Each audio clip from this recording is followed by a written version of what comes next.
My main gripe is that the raid content is now so difficult that there's just like an excessive amount of filtering and gatekeeping.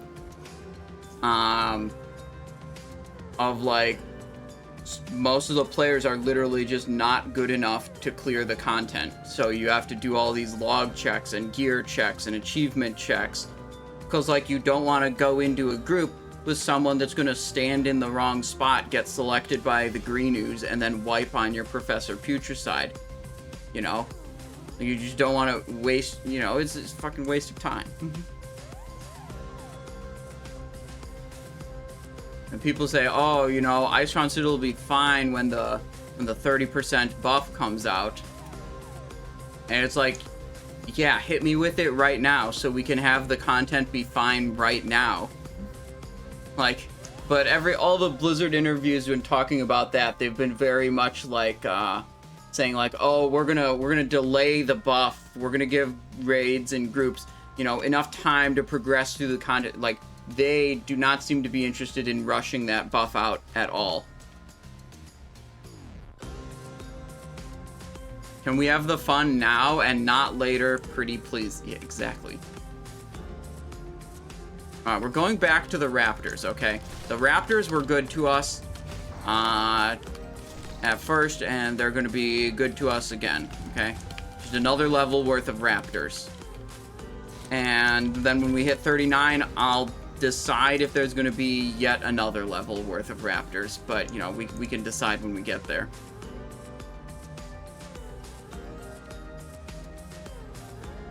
Oh, there's still this quest turn in.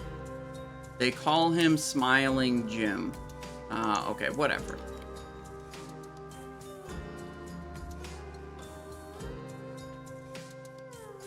Are you looking for a home? What do you mean, like IRL or in Wrath of the Lich King guild? I do have a guild I play with, and they are good folks. So my main character does not need a guild. And my alts play in GTKPs. IRL, I cannot afford a home. So, you know, not really looking for one.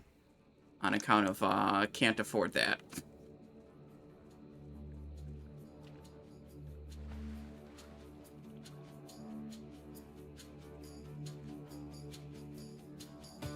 No, it's just like, in general, for like the average Joe trying to enjoy World of Warcraft, it's like, Icecrown Citadel is not content for them. Especially the fucking Lich King is not content for them. It's just like, what, like... I think when you make the best gear in the game locked behind a difficulty level that's inaccessible to the majority of the players, you make the game experience worse for the majority of the players, because they no longer have the satisfaction and excitement of looting a best-in-slot item or beating the game. You know? When you do it on normal, it's like, you know it's normal mode. You know this is the you know, worse loot, easier mode. It's less satisfying to beat that and be like, well, this is the best loot I'm gonna get, because I can't beat, you know, my team's not gonna beat hard mode. And you're like, it's not a BIS item, but it's the best I'm gonna get. It's just way less exciting than being like, holy shit, we just killed Kel'Thuzad, we beat the game, and Gressel Dawn of Ruin drop. That's BIS for half the players in the raid. Who's gonna get it? Is like, it's just way more exciting. And when that level of excitement is accessible to the majority of the player base, I think the game is better.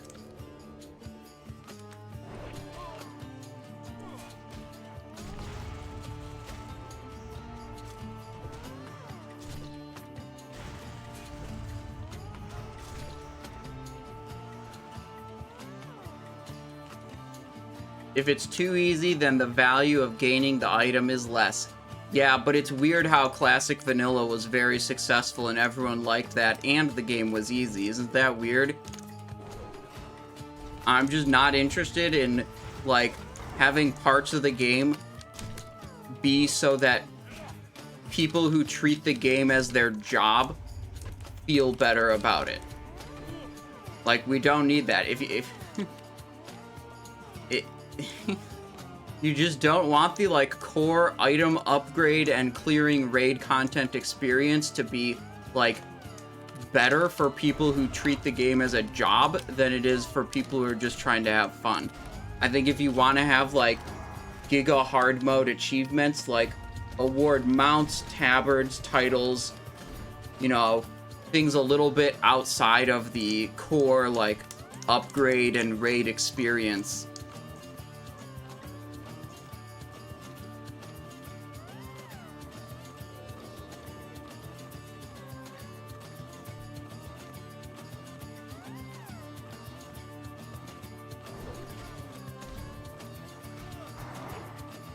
And I thought about making a video explaining my opinion on how the raid difficulty is so bad, but then I realized I literally already made that video when Ulduar came out.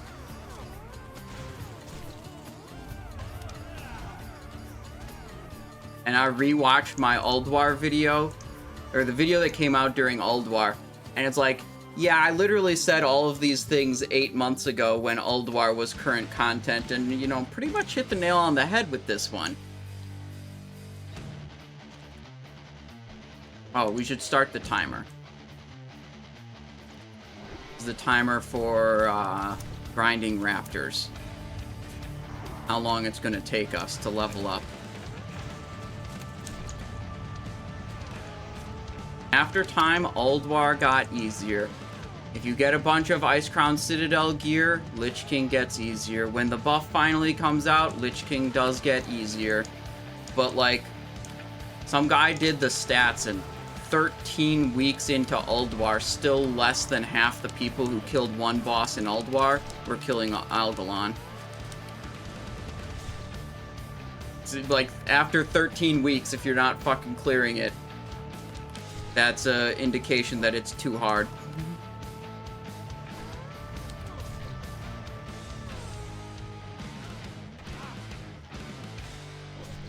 Like, I don't know why the game would be designed with a phase where, like, everything is unimaginably difficult and unfun, and you're supposed to just, like, labor through it until you have a giant pile of gear that makes it easy enough that it's fun again.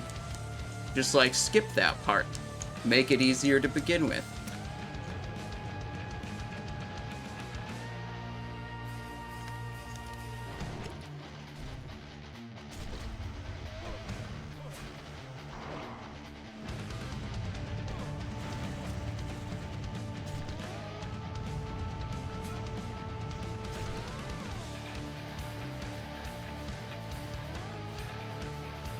Heavy leather.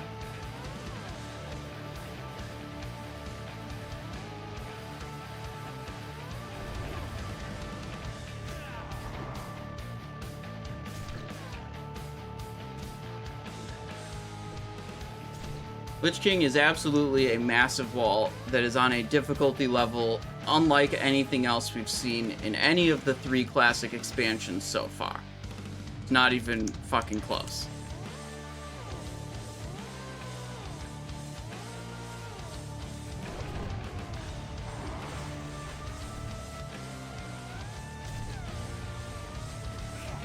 Second. Big hog damage.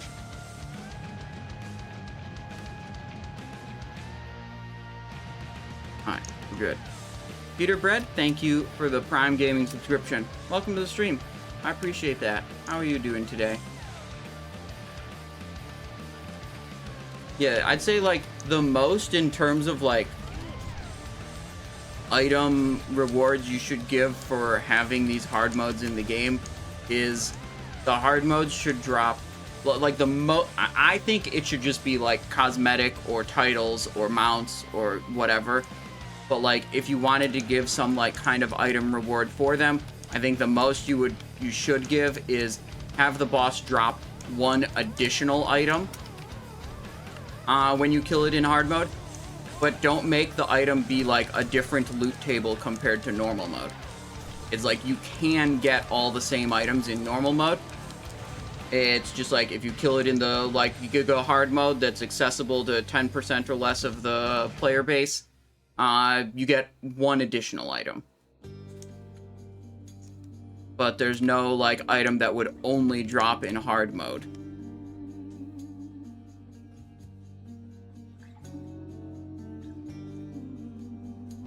This one we'll get. Out of range. Just when you thought you didn't need the ambush glyph to increase ambush range. You try to cast ambush and it's out of range.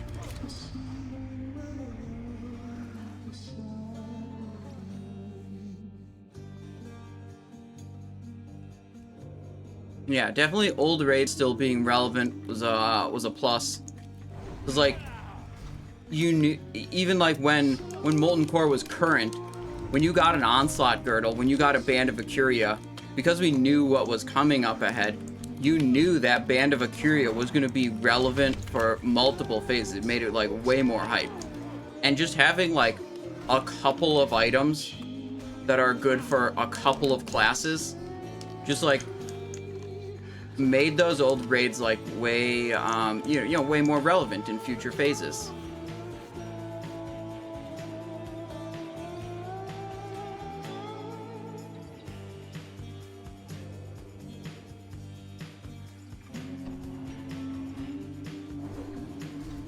Bro, man, Lorena, when I had to make a best in slot lists and gearing guides for Trial of the Crusader, that was the worst.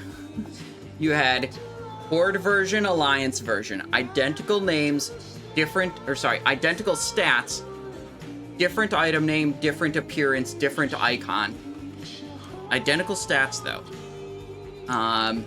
And then you had heroic mode item and non-heroic mode item. Same name, different stats. And you know what? Some items only existed in heroic mode and didn't have a normal mode equivalent. And you'd have to figure out which items had normal mode equivalents and which didn't. Most items had both, but like the weapons that came out of the treasure chest at the end, those were heroic only. There was no normal mode remorseless mace or cudgel of the damned. Not a thing.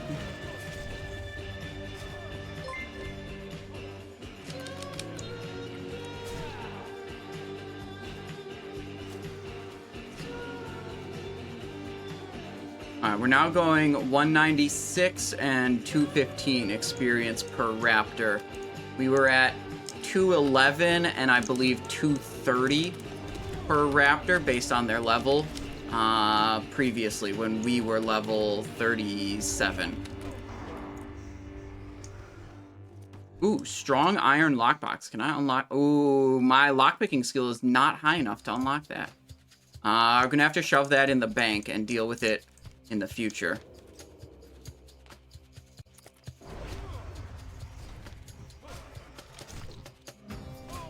Wait, someone whispered me, they said, hey, I found this thing under a tree over here. I think you may have dropped it. What? Dustwallow Marsh, level 60 rogue. Okay, we're about to get layered and assassinated by a bunch of mobs spawning on top of us. But I'll accept the invite, enter stealth, proceed with caution. There he is. Wait, it's Moosty.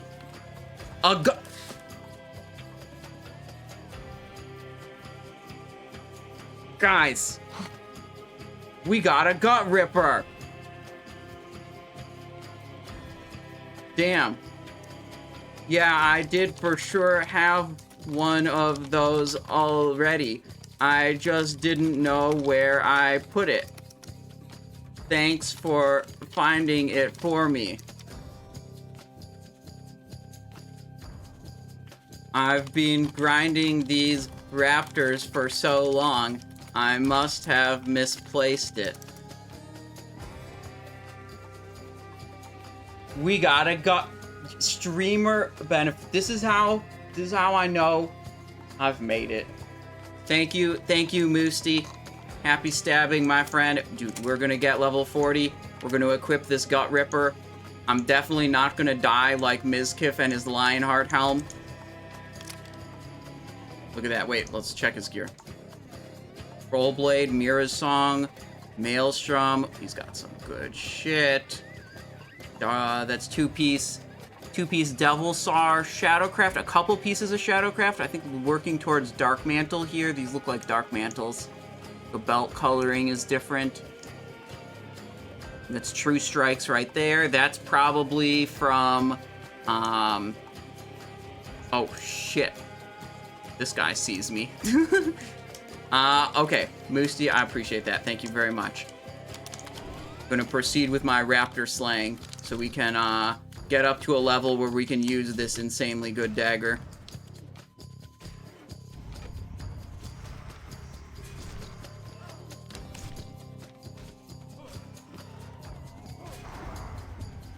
Good, large fang.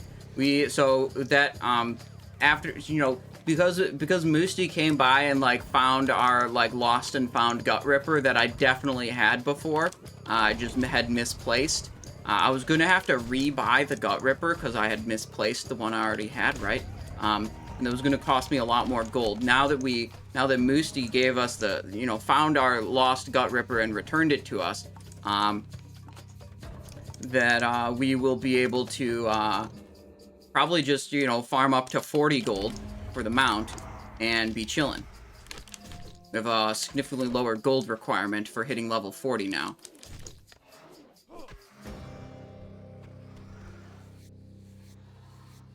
I didn't know Classic Hardcore had a mechanic like this. Yeah, it turns out it does. Sometimes.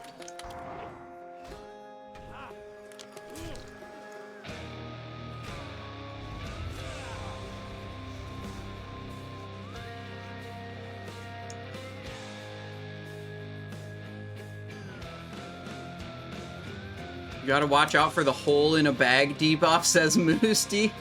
Yeah, dude, I mean, these bags, I've been using them for so long. They're just worn and damaged. And yeah, I guess one of them must have developed a hole.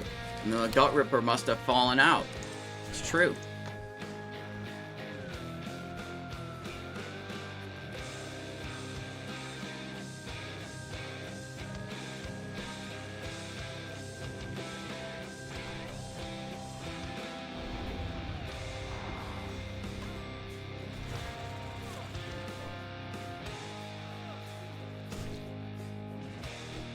Yeah, Gut Ripper must have wounded the bag for 95 to 121 damage. And, like, see, like, I've got it. I'm going to put it in a rune cloth bag now instead. Like, I was carrying it around in a small silk pack before. This bag must be pretty damaged. I'm going to have to replace it so we don't have any more accidents like that.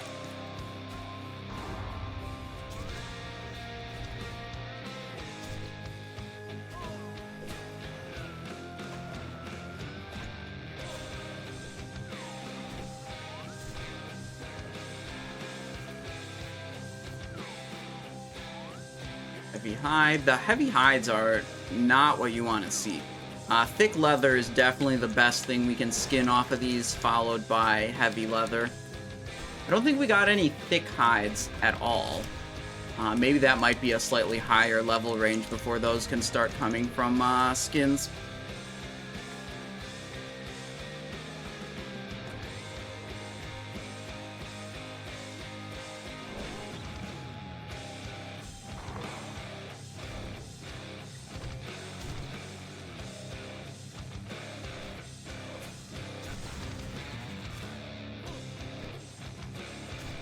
Oh yeah, leveling lockpicking, not the greatest.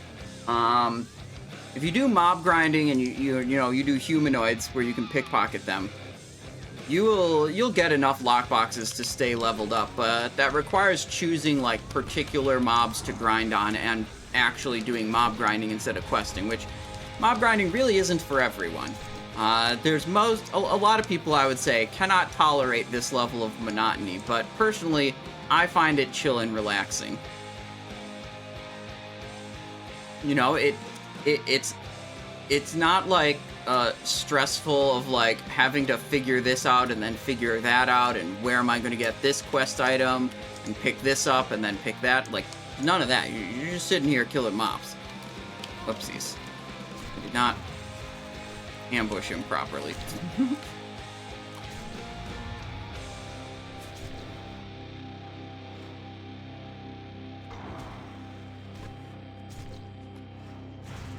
Boom. Ziggler proc. So you see Ziggler procs and it does 10 to 20 damage. Gut Ripper procs, it does 95 to 121 damage. It's a lot more. We'll have to make a weak aura that does a pop-up every time Gut Ripper procs also, just because that'll be fun.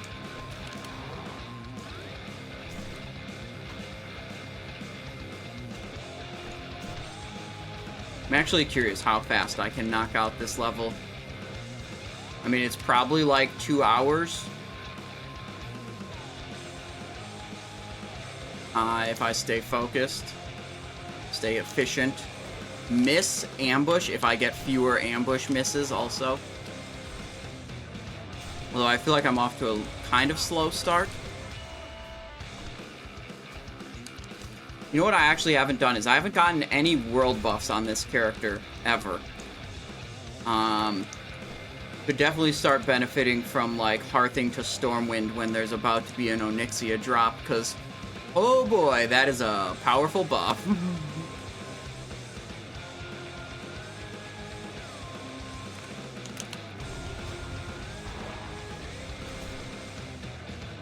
Onyxia just ups our kill speed so much, which is already pretty fast.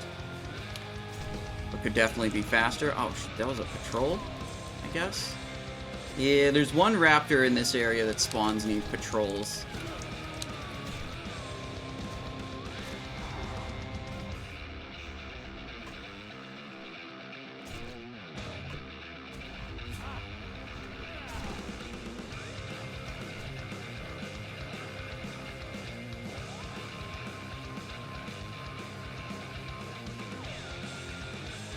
Almost went insane in hardcore after killing Murlocs for like 30. That's a lot. That's too much Murloc killing. I mean, Murlocs killed my only hardcore character to ever die. It was level 12 or 13 in Westfall. There was one of the Coast Runners. My very first hardcore character. And let me tell you what, I learned my lesson. And after losing a level 13 rogue to a Murloc on the coast of Westfall, I've never died in hardcore ever again after that. I just got bored of some of the characters that I played and started playing different ones.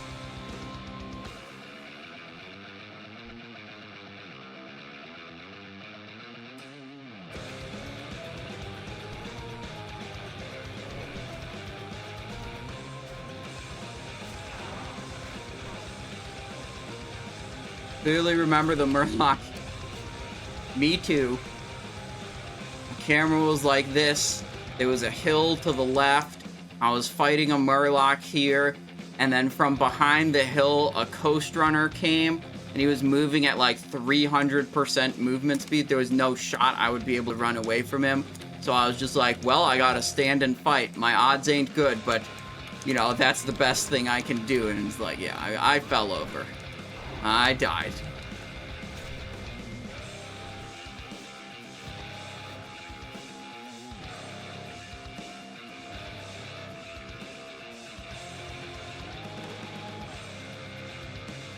Okay, there was the other hunter here. He must have wiped out some of these mobs. But luckily everything's respawning pretty quick, so it shouldn't be too big of an issue, even if he does stick around.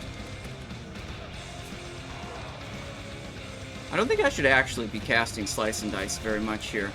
I mostly do it out of habit. And it's probably not that bad, but I'm pretty sure it's better if I just send more hemorrhages and more ghostly strikes. Oh, you almost saw me. Ambush. Miss. Unlucky. Oh, pull away from that guy. There we go. Now here, if I slice and dice, he's about to die, and I'll have the slice and dice up for this one over here.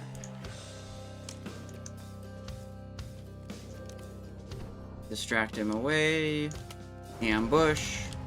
Pretty good.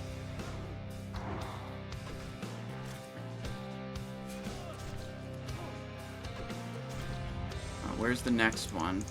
I don't see you over there, so we'll go over the hill this way.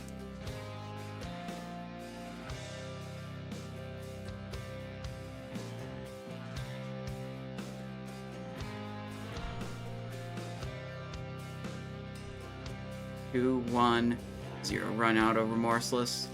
Crit anyways? Crits anyways. That's what you like to see.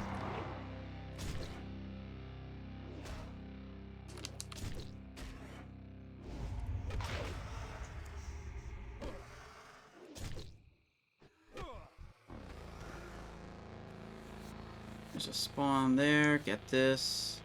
Enter stealth. Boom. Good.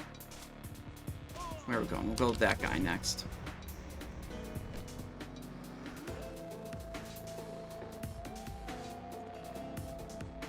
Hardcore streamers and oh yeah, the retail race to world first is going on right now. That came out like a day or two ago. Right?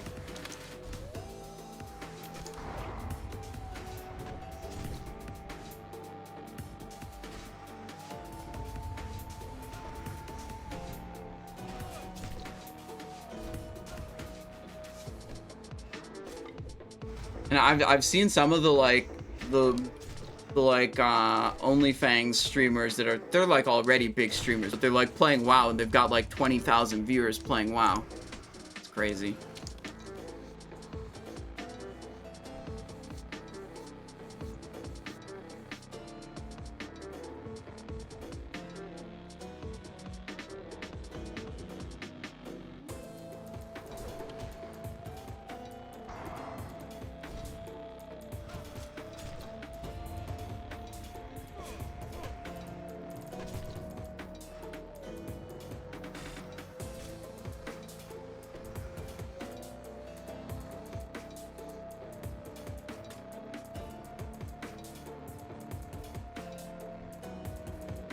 8 seconds on Remorseless. Plenty of time.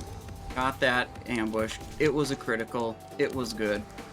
Mob is dead. Go over here.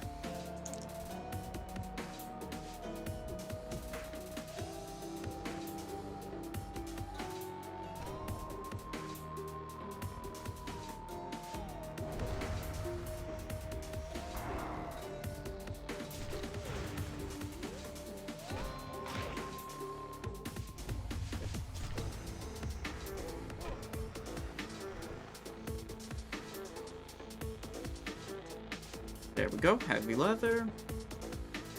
Another Bloodfen Screecher. Is literally all we're killing this entire level.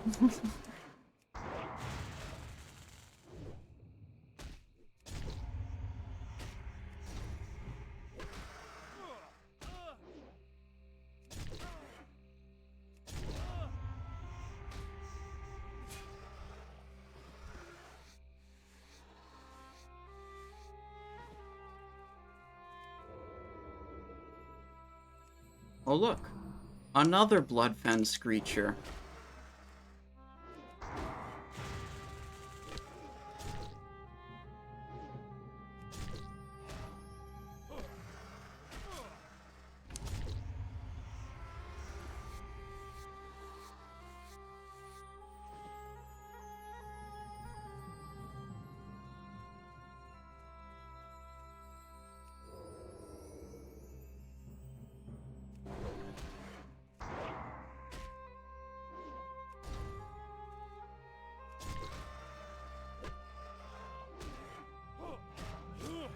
What's going on with this music? Hades OST almost over. go for something else. Hollow Knight? Yeah, I could dig it.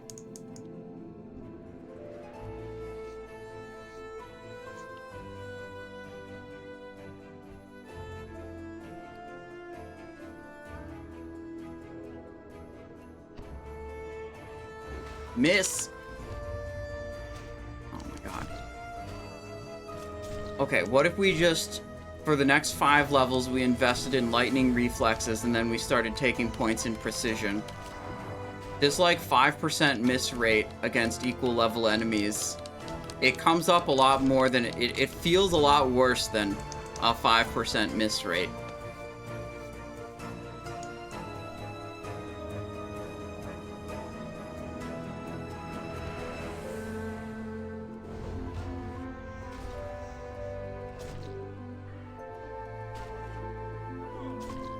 I think we might do that, actually, with the next 10 levels worth of points. It's a long road to get there, but, this is like you get 5 points that are duds that don't, improve your damage at all before you start getting to precision.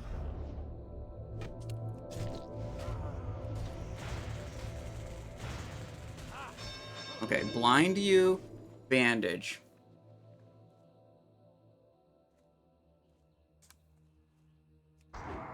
Aggroed too many mobs, took too much damage there. Oh, this guy's coming. We finish this skinning. Enter stealth, yes. Nice, nice, nice. Ambush. There we go.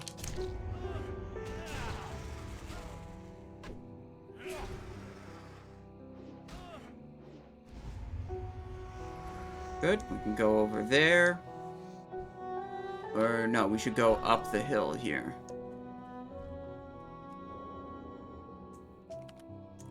Boom. Ambush.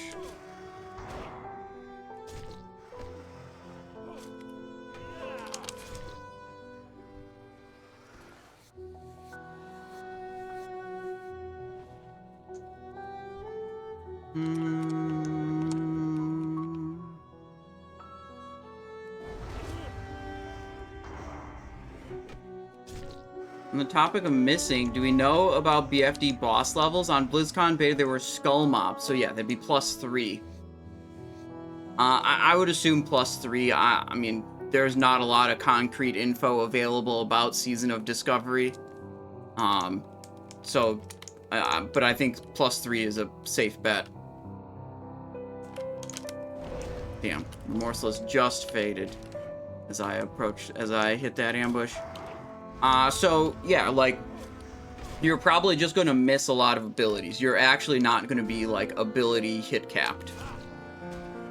And at the low levels, the talent points, it's, like, really hard to justify taking precision. Because you have, you know, if you're doing a dagger build, the entire top row is wasted. If you're doing a Sinister Strike build, at least you get 2 points there, but you're still putting 3 points into non-DPS talents to then gain access to precision. Whereas, like, you invest down into Assassination, you have 5 good points at Tier 1, everything in Tier 2 is a valuable DPS point, and then you unlock probably the best talent you have access to at level 25, Relentless Strikes. And if you go this far into Assassination, you can't get precision. So it's just like, yeah, precision is not really in the cards. So you're probably just gonna not be hit capped.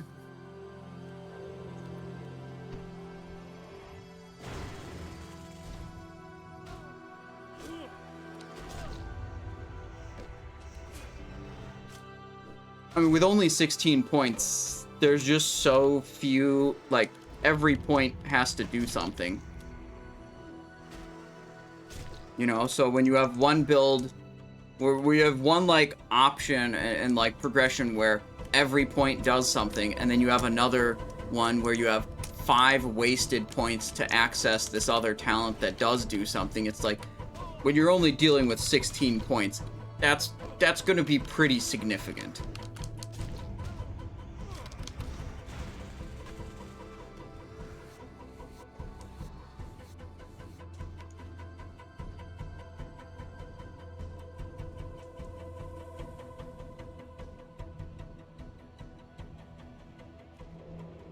Ooh.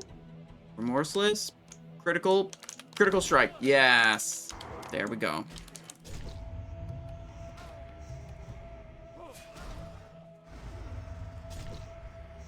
Alright, loot, skin, sprints on cooldown. Unlucky. And we'll go over here. I think Mutilate will actually be good, and Mutilate good is not even copium. I think it's just going to be good.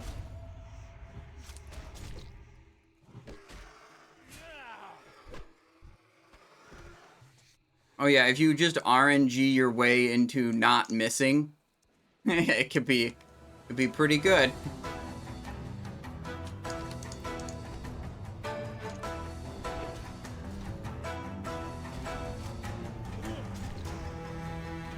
I haven't tried too hard to crank the spreadsheet up to like the highest DPS I possibly can.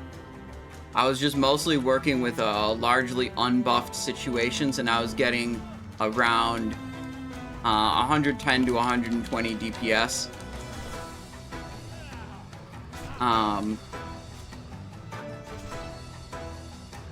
But then like you enable Battle Shout and Blessing of Might, and you can get Blessing of Kings.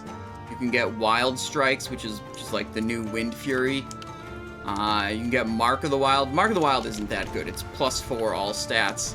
There's a lot of buffs, and you could bring it up probably pretty close to 200.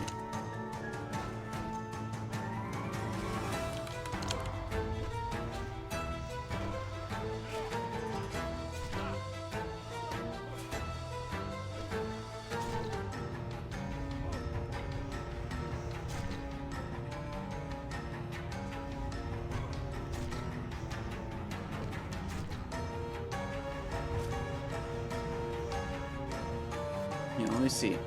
Here's the old spreadsheet. We're in a Mutilate build. Let's actually go to the sword build. I think that one gets better with buffs than the Mutilate one does. It scales better.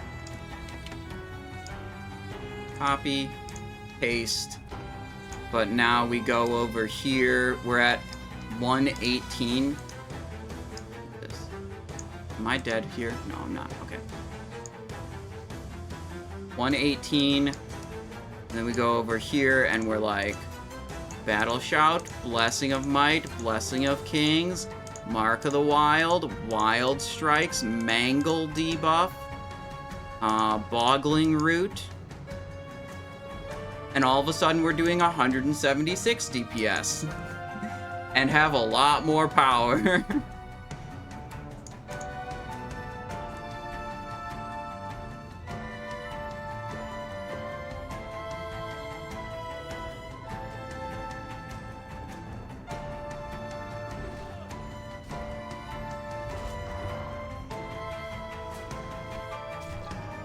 Yeah, those attack power buffs are huge. Those are a big deal. And the Mangle debuff is especially good for combat because Saber Lash, the bleed effect on Saber Lash is quite good. It stacks up to 3, and it's 5% of your attack power in damage every 2 seconds per stack. So when you stack it up to 3, it's 15% of your attack power every 2 seconds in damage. And then when you have Mangle, that's plus 30%. So then it's even better. And you're already using Rupture. The Mangle debuff is quite good. Bigger the number, bigger the damage. True. It's a classic, just bigger number, better person type of thing.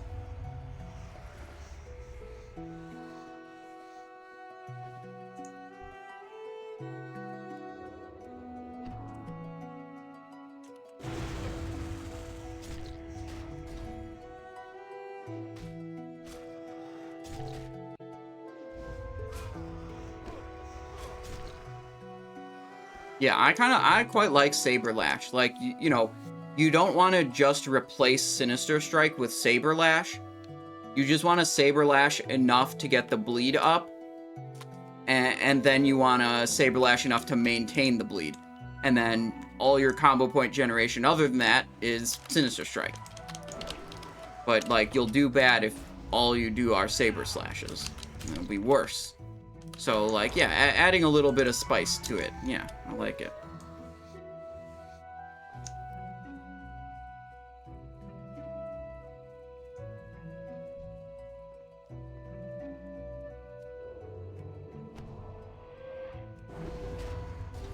And I was thinking, like, that spreadsheet is telling me that casting Slice and Dice is generally just not very good, which is very contrary to what we know how we play Rogue, you know, at max level in any of the expansions. Like, Slice and Dice is by far your best ability. At low level, Slice and Dice is only giving you 20% haste. At, like, max level in Classic Era, it's 30%. At max level in Wrath, it's 40%. So, like, it is more haste, but still, like, 20% haste should be really strong. Like, if I was at max level, and it only gave 20%, I'd still be casting it for only 20% haste. But what I think is the rationale between it just not being that good at the lower level is you don't have a lot of hit chance. So your auto attacks suck. So, and like, haste just boosts your auto attacks. So boost your auto attacks by 20% is not as good when you have very low hit chance, and low attack power, and low crit chance. It's just not nearly as good as it is at higher levels when you have more hit chance, more attack power, more critical strike chance.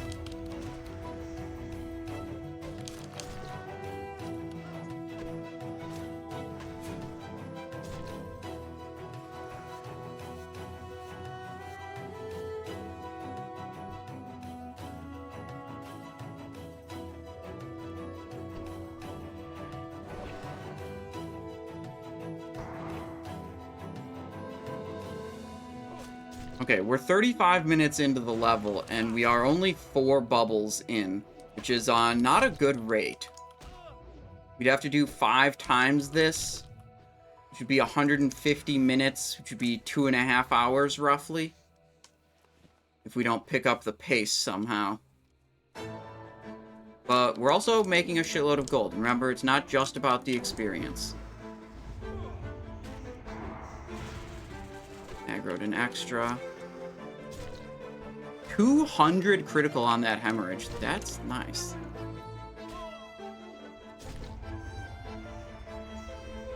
Yeah, and the thing is, no matter which finishing move you choose, you generally don't have enough combo point generation to ever do more than that. It's like, you want to prioritize Slice and Dice, you want to prioritize Rupture, you want to prioritize Envenom. It's okay. That's the one finishing move you get to do. The only time the spreadsheet was casting more than one finishing move is if I made it prioritize Slice and Dice and I took 3 out of 3 improved Slice and Dice and I was Mutilate build, which generates the most combo points. Then it would sometimes do this, you know, it'd do just a couple of the second priority finisher.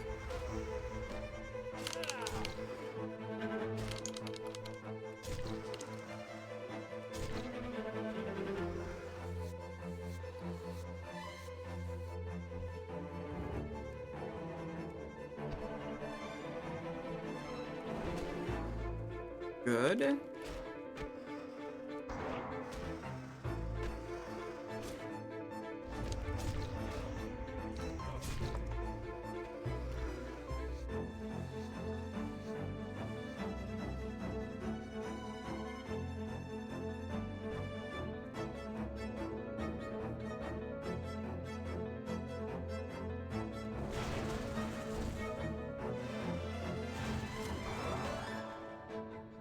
Lorena says, you're going to head to bed. It's getting late in EU. Have a great afternoon, Simon. Well, thank you for tuning in, Lorena. I hope you enjoyed the stream. We're probably just going to be grinding Raptors for another 2 hours. But we're going to get this level up, and we're going to have a bunch of gold. And we're going to, you know, be able to buy our mount when we're 40. It's all part of the process.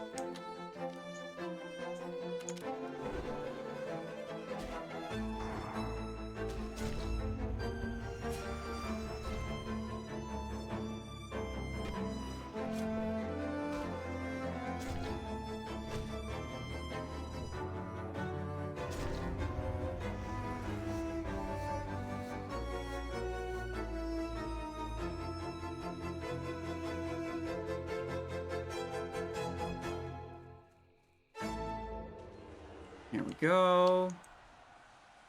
Boom. Big ambush. Okay, how much bigger are my ambushes going to be when we equip Gut Ripper? This is 42 to 80. This is 131 to 59. So it's 11 on the low end. And it's 21 on the high end. So that's 16 damage higher on average on the weapon damage. But then we get, what is it, 250% multiplier. So wait, hang on. We can calculate this. 16 times 2.5 multiplier for the ambush times 1.2 multiplier for the opportunity talent times 2 multiplier for the critical strike. About 96 more damage per critical strike. It's pretty good. That's gonna be it's gonna be lit. Alright, redoing poisons. Big up. You have so many, it's like I was saying before, you have so many multipliers on your ambush that, like, you, every time you get an upgrade of ambush rank or you upgrade a dagger, like, it's a very noticeable change in your power. Just because everything just gets multiplied like crazy on that ability.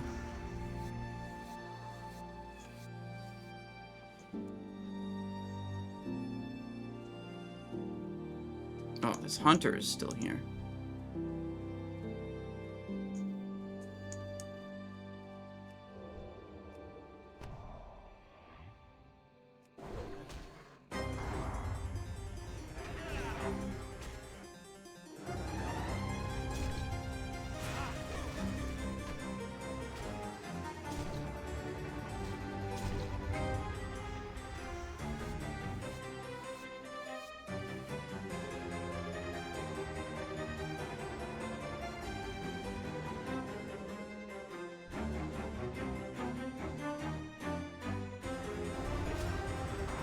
Hunter's taken, like, some of my mobs, but we haven't really ever run out of mobs, so, like, it's okay.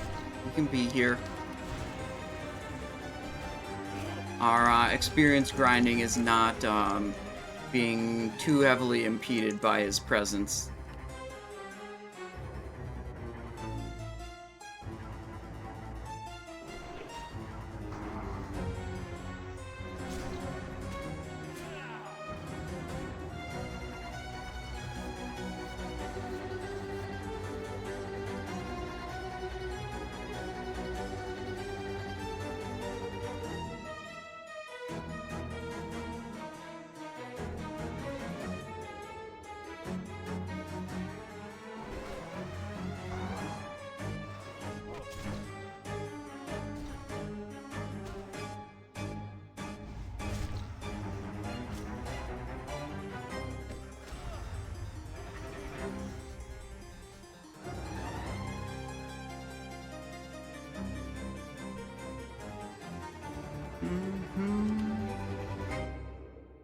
Go into stealth. Big ambush. 608. Imagine if we did that with a Gut Ripper, that would have been like 708. Or about that. And then Gut Ripper would proc for another 100 damage. Chance on hit. Huge.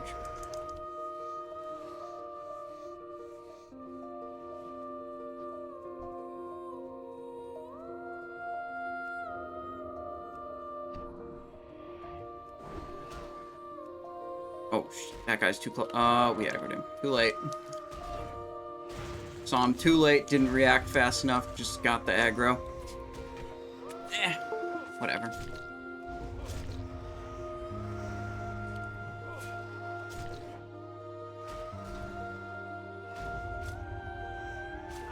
Alright, we're about to be 5 bubbles in. 43 minutes. So we could round up to 45 minutes times 4 would get us to the level up. Would be 90, 180 minutes, which is 3 hours. Wait, last time we rough mathed this, we were at 2.5 hours. Now we're at 3 hours. We're actually backsliding. What if mob grinding isn't the most efficient way for me to level up anymore? What if I need to have Onyxia buff to make mob grinding efficient?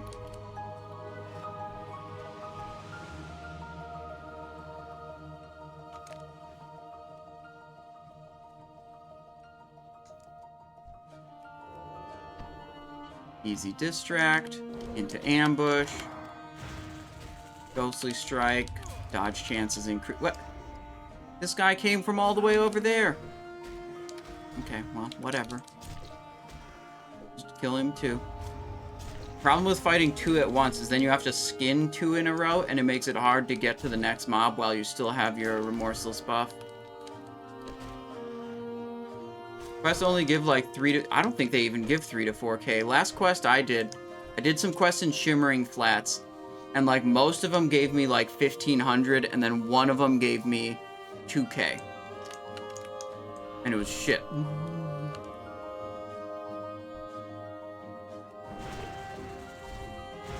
I'm just thinking like 3 hours per level, 2.5 to 3 hours seems like on the high end of things.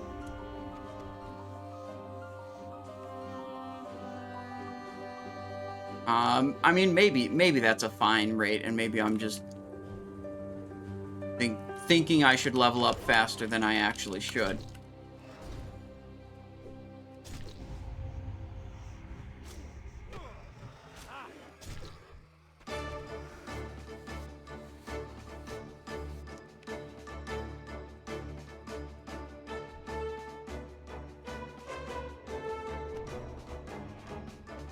Ambush.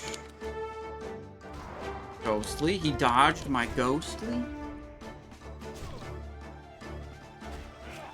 No, sir, that's not what we want.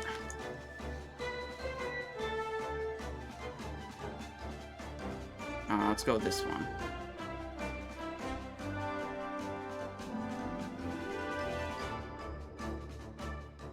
Can't distract. But I did get the ambush. Nice. Pull him away from that guy. Raptor flesh. Smooth raptor skin. Yeah, whatever. The raptor flesh, we learned, does sell on the auction house for about double its vendor price, so worth listing. Sold actually rather quickly. Presumably that's for cooking, I would guess, is why that's selling. I just don't have any cooking recipe that uses it right now, so couldn't care less. Just turn it into some coin. What the? What is going on? I'm in combat with a Screecher that just dazed me that I couldn't see.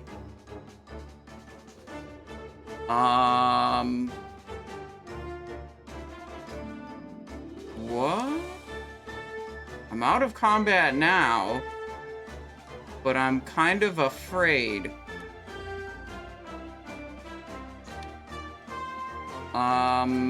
Okay.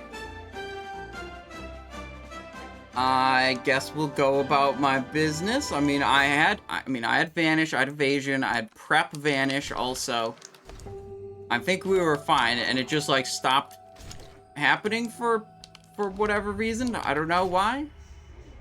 Did you guys see at all what mob that was? Maybe it was, like, a mob that spawned under the hill and was hitting me.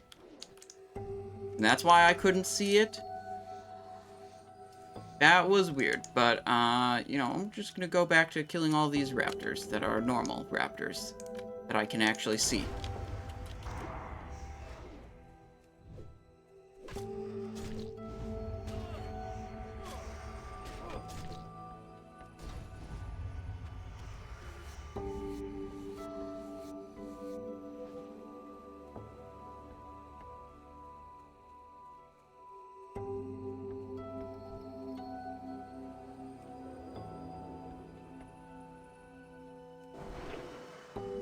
As much as I want to be, like, inquisitive and investigate and figure out what happened there, or, like, go back and look for, you know, where's the spot where maybe a mob spawned under the terrain and attacked me, there's no do-overs if the mob bugs and kills me. I'm not gonna go out seeking that trouble just to discern exactly what it was that was going on. I'm just gonna go back to the normal raptors.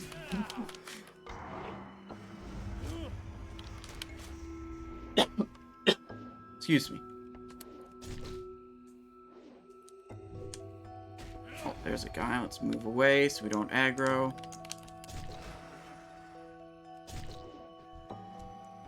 There, good.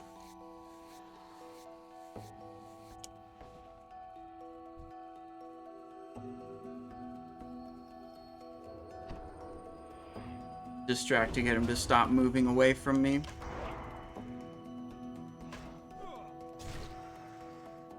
And we can pull towards the next target.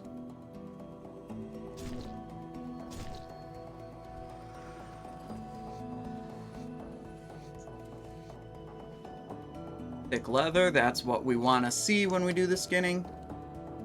A little over 6 silver a piece we were selling those at.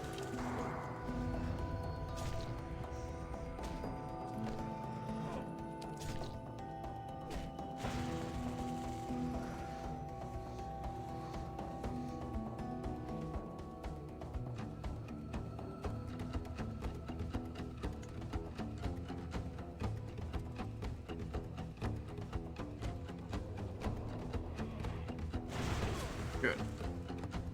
Back it up. Oh, no, we still got the other guy. Alright, I think we're getting better at that. We definitely sucked at that when we started grinding these Raptors. But we're definitely now better at making sure we manage the range of that call for help screech.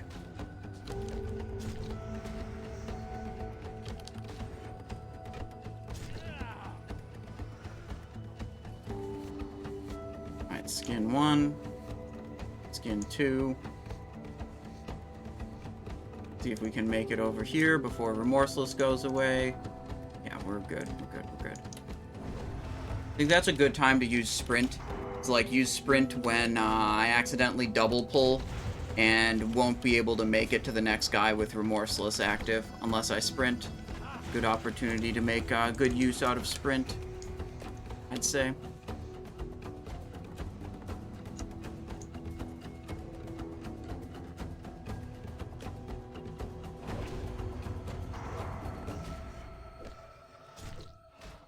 Dude, these hemorrhages hit really hard. Those crits on hemorrhage are like 200 damage. Good ability. I like it.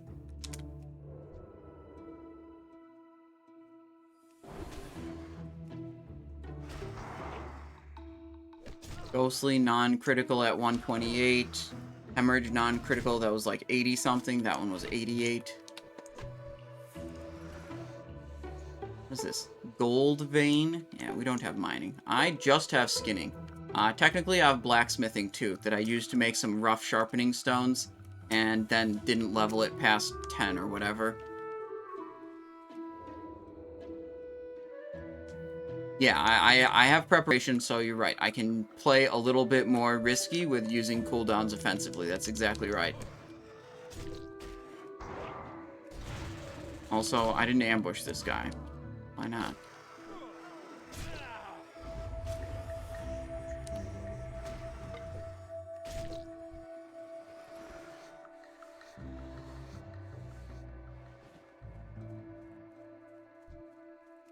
Next up. Distract, ambush, miss. Unfortunate. But this Midnight Mace is very good. 28 DPS, and you can use it at level 33. Way above, way above its item level for weapon DPS. Because it has this extra damage roll on it. Oh, my distract is on cooldown. There we go. So, it's been putting in some work. Midnight Mace.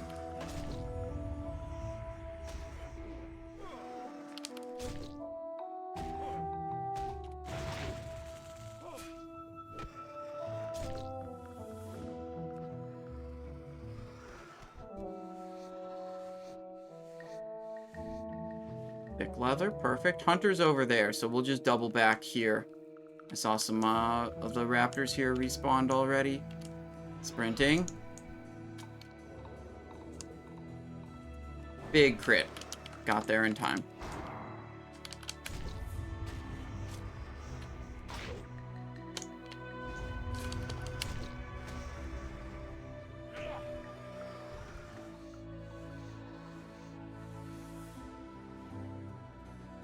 Thick leather. Okay, where's the next raptor here? We were like just in this area, so most of them are dead. I have to look and see which ones actually respawned. Didn't make it there, but my ambush crit anyways. Always feels good. Your remorseless buff fades, and you're like, man, I only have like 50% chance for this ambush to crit, and it crits anyways. That's pretty good.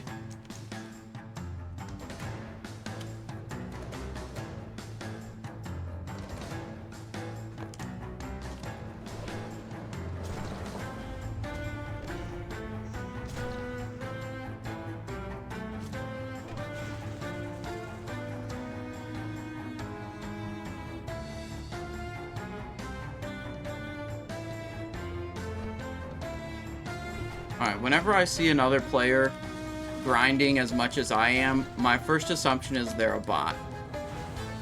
I have to wonder if this hunter is a bot.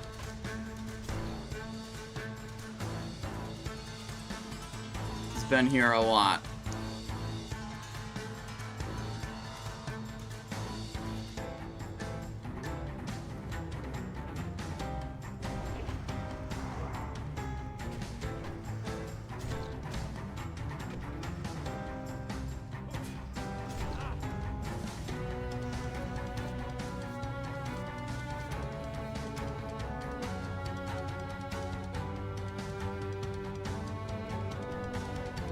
First of all, he's a hunter, so that just inherently increases the odds that he's a bot.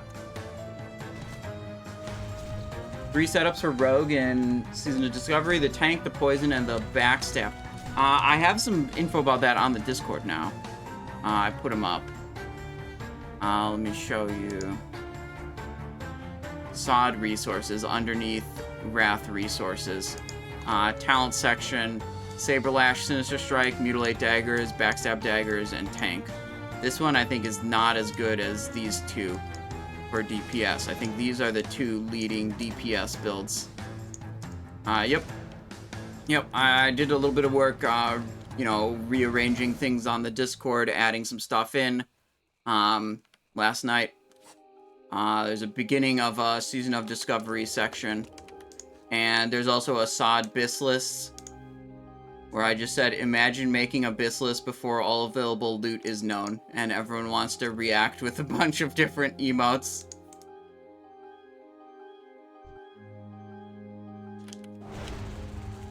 It's like, hold your horses on farming all your level 25 green items of power, you know? Probably items from the raid are gonna be better than those.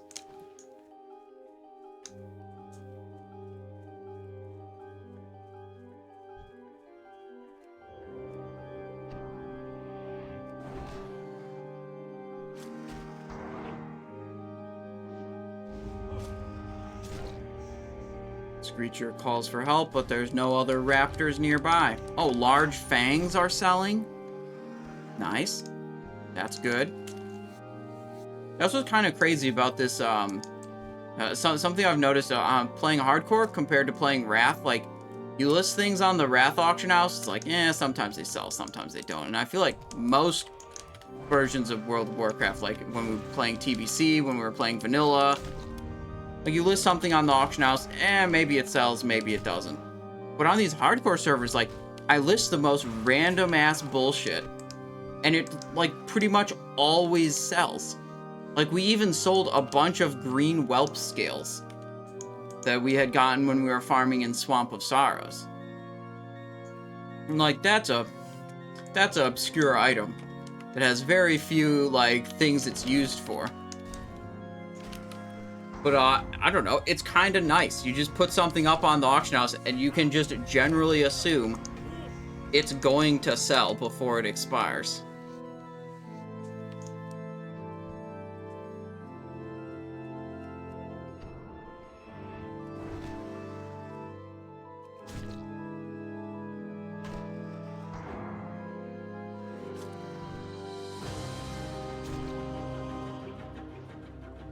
Dodge, parry, parry, parry, parry. Sometimes, man. Sometimes They just all happen at once.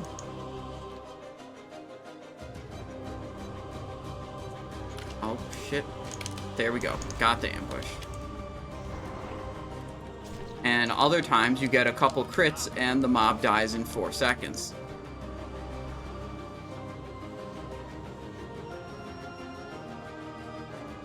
Alright, this is 80,000 experience. We're at 27,000. As soon as SOD comes, are you over hardcore? Well, it depends on how compelling Season of Discovery is. I assume there's going to be a lot of fun for me to have in Season of Discovery. My guess is it will be my primary version of World of Warcraft that I spend the most hours on.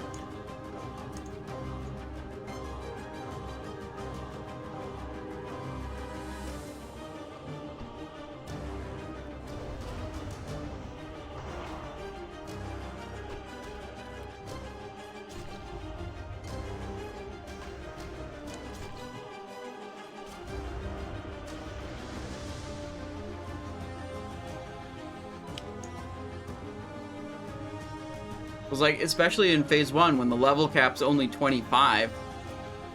Oh, yeah, okay, here it is again. This is, I'm in combat. It must be a mob beneath the earth.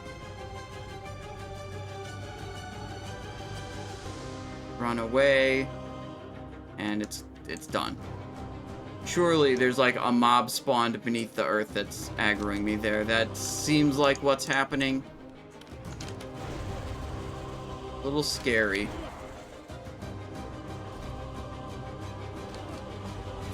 No, I think I do at most 2 rogues, and then I just level up other melee classes to try them out and see if they're fun.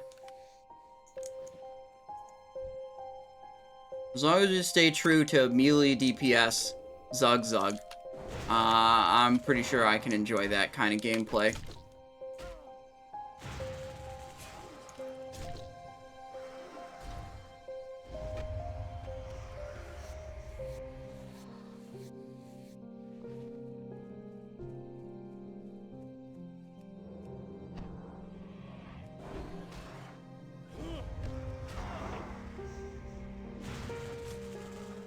Ah, damn, okay. I saw that guy out of the corner of my eye. Thought I could... Oh, no, now I've run away into even more mobs. Okay. Well, whatever. Evasion's up. We're probably fine. By the time evasion is not up, we will have Ghostly Strike. Will not overlap with the evasion. Use in sequence.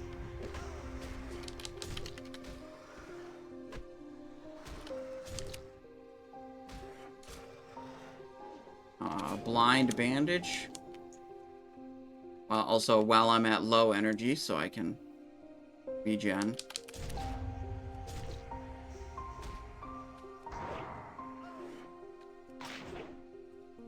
Stunned. I guess stunned while I have Ghostly Strike up is slightly wasteful.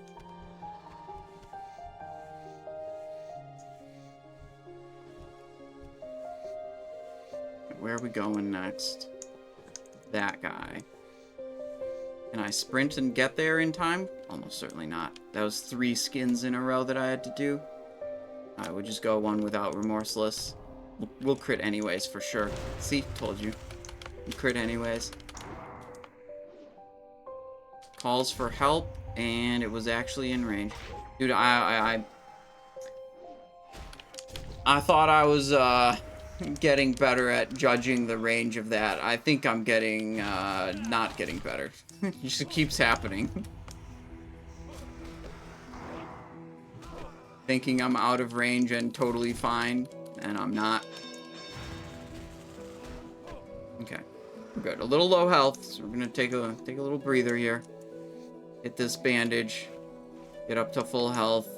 Put the poisons back on my weapons.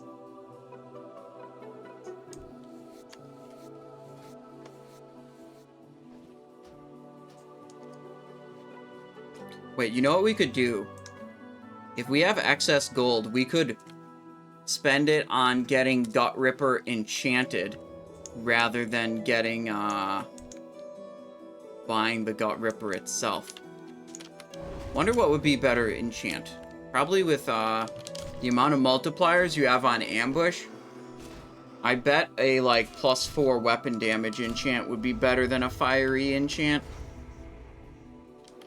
If you've got 2.5 multiplier on the ambush times 1.2 with the opportunity talent times 2 with a critical strike, we've got a 6x multiplier times the 4 base damage times, I guess you'd have to do some amount of physical mitigation. I don't know how much that is, but 24 per ambush is definitely better than a chance at 40. I think the chance is 6 ppm, which would be... Shit, miss on that ambush. 1.8 times 6, whoopsies. 1.8 times 6 divided by 60. 18% at 40 damage. Times 40, an average of 7.2. Yeah, that's way worse than +4. I'm just thinking that I probably can't afford +5 weapon damage. That's why I'm not talking about +5. Obviously, +5 is better than +4. I wouldn't put Crusader on your dagger for raiding, but there is a thing where, like, for Crusader to be good, you have to attack a target, get the buff, and continue attacking. So, it's less valuable when you're talking about attacking targets for a very short amount of time and then stopping. I actually really don't think Crusader is a very good leveling enchant in particular. I much prefer, when I've been leveling on like a combat rogue, I much prefer life-stealing for the self-healing and the instant damage, rather than Crusader, which, you know, you only get damage out of it if it buffs near the start of a fight, basically. If it buffs halfway through or towards the end, you just like kill the mob and then you have 10 seconds of the buff left that does nothing for you. Whereas life-stealing, instant damage, instant healing.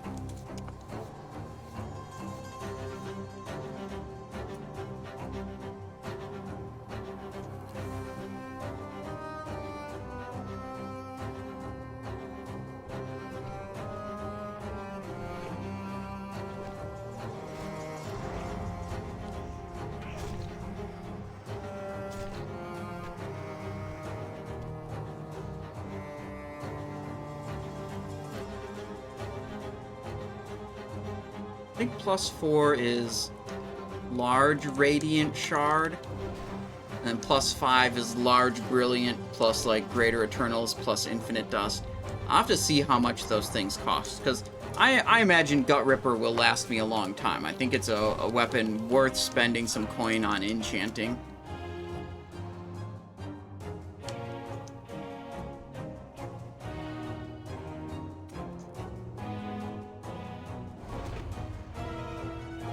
Means we have to pick which enchant. Wonder if there's any other like high value enchants that we could put on some of our gear. Like leg enchants in Wrath are like super high value. We get like, you can get 15 agility on gloves, but that's rather expensive. We actually need a new glove. Our toughened leather gloves are...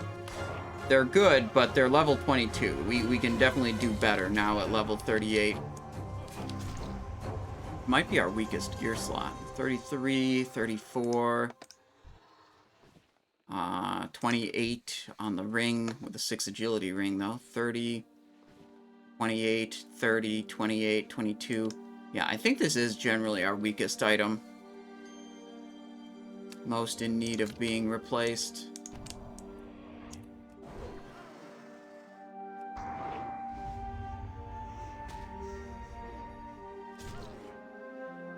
We could do the Fiery Blaze questline in Badlands. Get a Fiery Blaze enchantment. I don't think that would be good.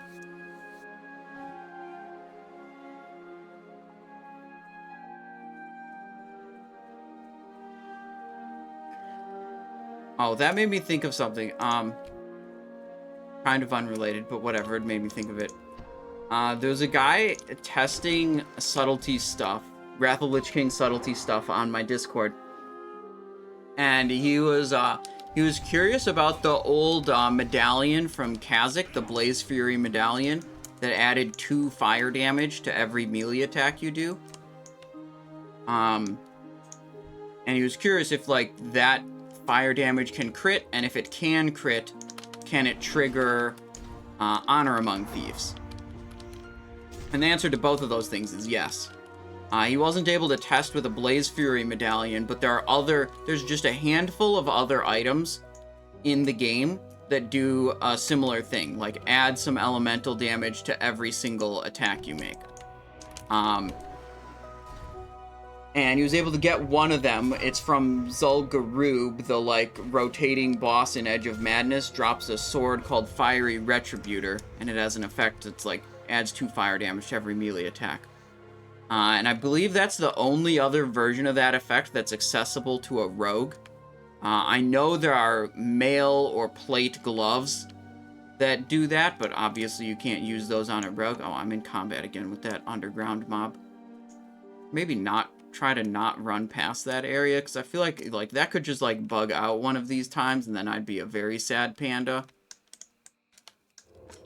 Anyways, so he found the damage that is added by these types of effects can critical strike and can trigger Honor Among Thieves, and that's a really substantial amount of extra triggers, because you're getting an extra chance to crit from every auto attack, which can go faster than the global cooldown. Like you can have more crits than like more than 1 per global cooldown going off just from that effect.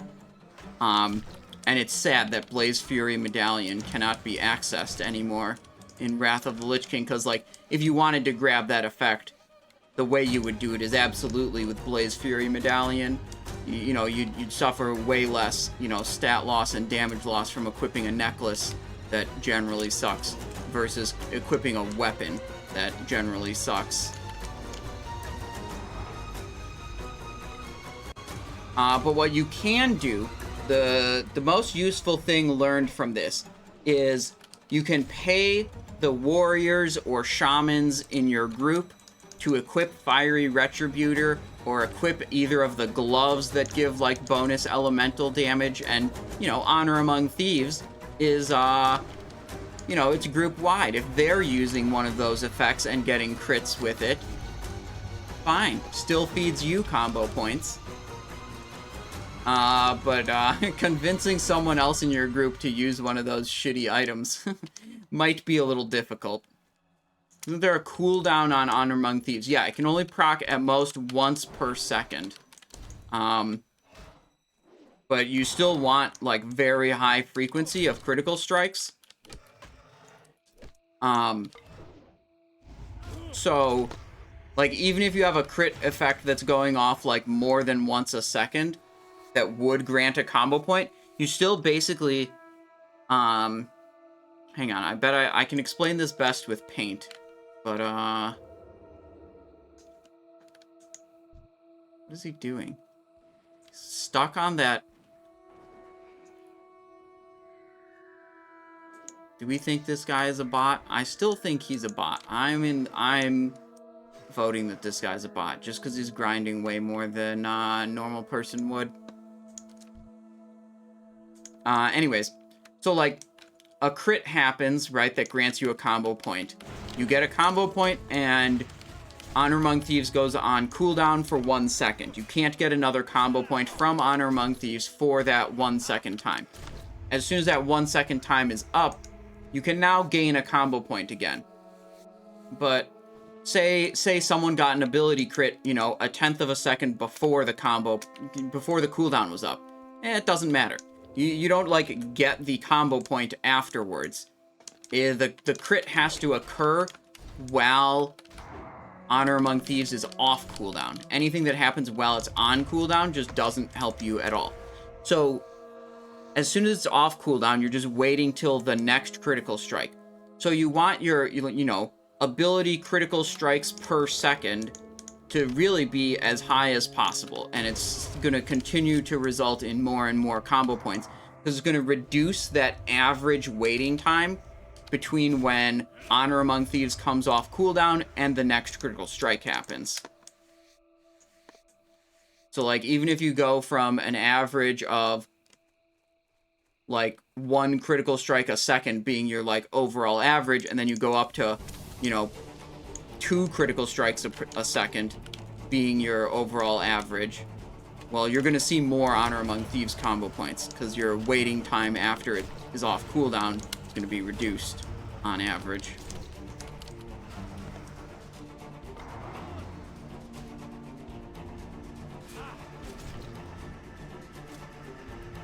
But yeah, enhanced shamans, you're right. That enhanced shamans that use Flame Tongue weapon produce an astronomical amount of critical strikes for Honor Among Thieves. The Flame Tongue weapon damage can crit and does trigger Honor Among Thieves. I know some shamans use Wind Fury instead, and they will if they're not using Flame Tongue, they're going to generate far fewer combo points for a Honor Among Thieves Subtlety rogue. Excuse me.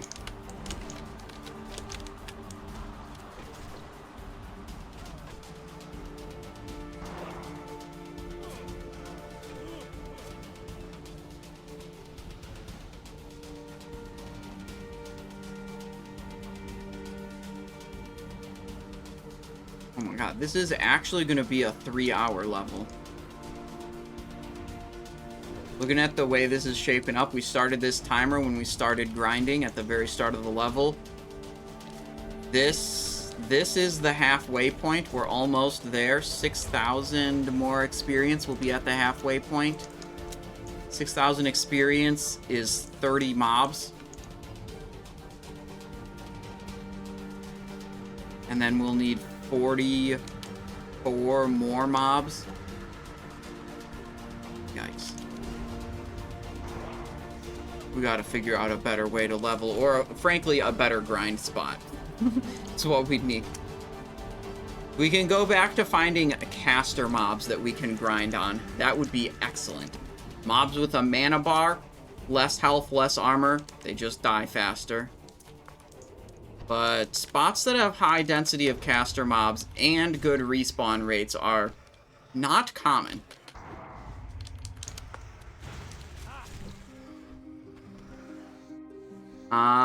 Aristotle says, love the cheeky min-maxes. Take care, buddy. We'll be tuning into your Season of Discovery streams. Hell yeah, dude. I'm very excited for those. Hope you had a good time watching the hardcore. I know the hardcore's like not a lot of action, but I feel like I can talk to you guys a lot more and, you know, hang out and interact a lot more than when I have to, like, actually pay attention to the raid, like when I'm doing Wrath of the Lich King stuff. Goblin logging camp in STV. Are those casters? You can search on Wowhead. In the Wowhead NPC search, you can add a filter that just says has mana, or mana greater than 0. And that'll just find you all the caster type mobs that are your juiciest targets for grinding as a rogue. So, Frexel says, you're next on DBW Prio, and it hasn't dropped for 4 weeks! Well, you just need to get it, just get it to drop, like me. It's so easy. You just get it to drop, and then you get the item. Next week, for sure. True. I agree. Definitely, you'll get it next week. Surely. Oh, I think I still need to do my Molten Core run on my main rogue. For this week. I know I did it on the Paladin, and I did it on the Death Knight. But we still have to get that chance for the Thunder Fury completion on the main. Which is going to require me to respec. Or find a time when Thor is online and is not busy sending me pictures of his meat. Fate's the Rogue, hello. We got only one Comet's Trail in the entire Ulduar. Bro, Ulduar was like 6 months long. One Comet's Trail? Oh my god, that's the worst. I know we didn't get that many, but like we at least got like 3 or 4 or maybe, you know, over the many weeks, you know, many months we farmed Ulduar.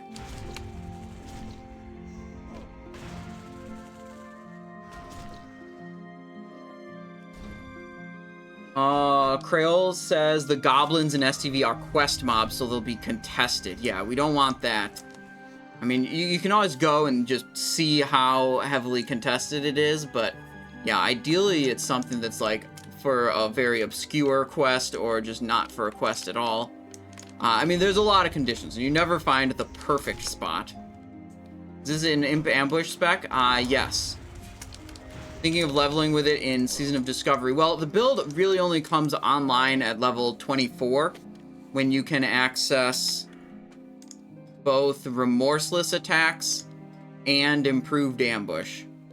I'd say that's when you like want to switch into this build, and I think it is legitimately the best way to level on Classic Era for Rogue. I used to be a big combat leveling shill in Classic Era. Now that I've tried both and I've switched back and forth on this character, it's pretty obvious to me that the ambush build is better. It's a little bit more limited in its capabilities. Like, you can't range pull mobs and still ambush them. You can't fight multiple mobs very effectively. Like, you see this guy added, and it's just taking me forever to kill him because I didn't get to ambush him. But, like, when you're in a situation where you can open with an ambush, there's no doubt that this build is way better than, like, your standard combat leveling, if you ask me. But Season of Discovery, you know, since the level cap's 25, we got all these new runes, and new bullshit. You know, this build doesn't come online till level 24. I would probably just be leveling as combat up to a level cap, and then, like, the runes probably just shake up the whole meta. You know? Of leveling, of raiding, of PvP. So, like, I would assume that most builds we know about for Classic Era and Hardcore servers, most established things are, like, not going to be super relevant when it comes to Season of Discovery. Because the runes are just going to change so much, I think.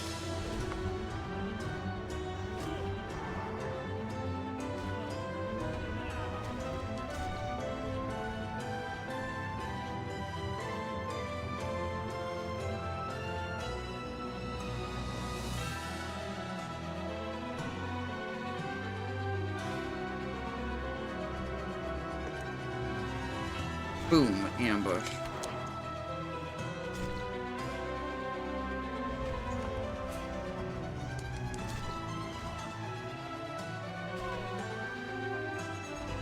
I should change the stream title. Make the stream title say ambush build. That's way more exciting than just saying hardcore rogue level 38. It's actually kind of a lame stream title.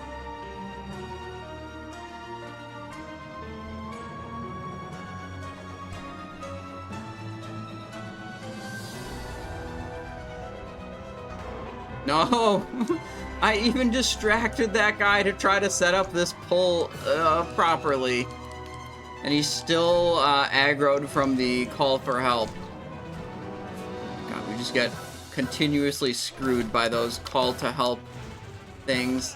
We're gonna have to refresh these poisons too. The poison on the dagger is about to expire.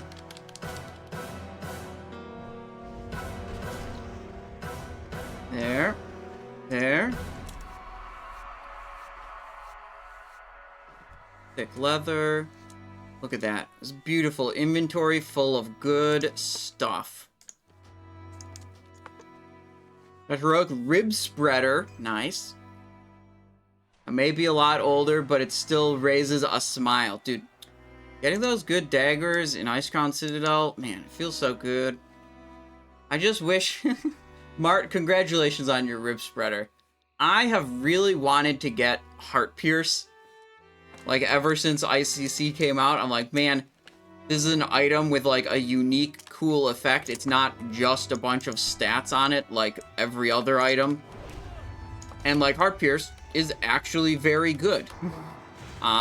So it's both has, like, a unique effect, and as far as I can tell from, you know, all our simulations and spreadsheet tools, it's also very good. I have not seen a single Heart Pierce drop on any of the characters I've been running through Icecrown Citadel. Not just like failing to see it on my, you know, Assassination rogue that I've been playing, or rogues that are Assassination. I haven't seen it on my Death Knight either. Or on my Combat rogue. I haven't seen a single Heart Pierce. Any character. We're on, what, week 6 now? Fuck. I did manage to snag a rib spreader, though, on my main. That one, it is good.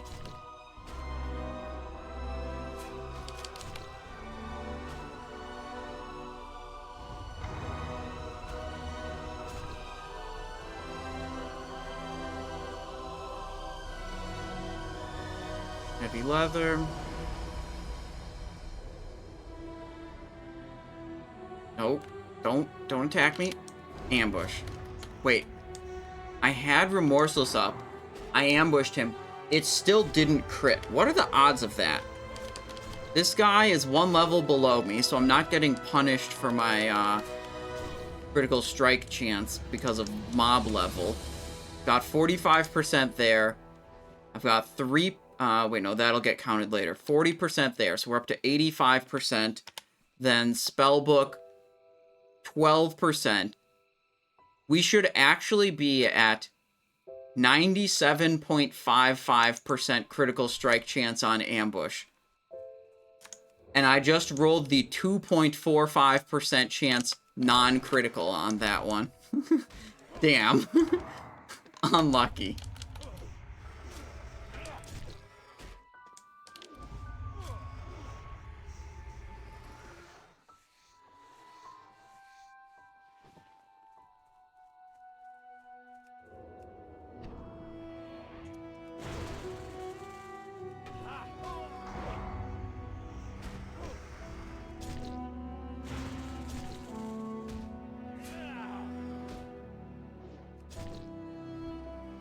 There we go, another 215 experience, easy peasy.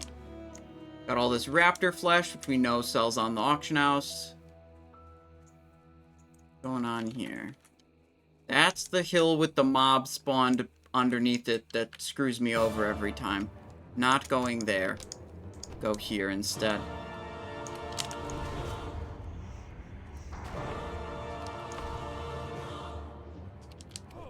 Call for help happened, nothing else aggroed. We're at appropriate range to all the other spawns. Very good.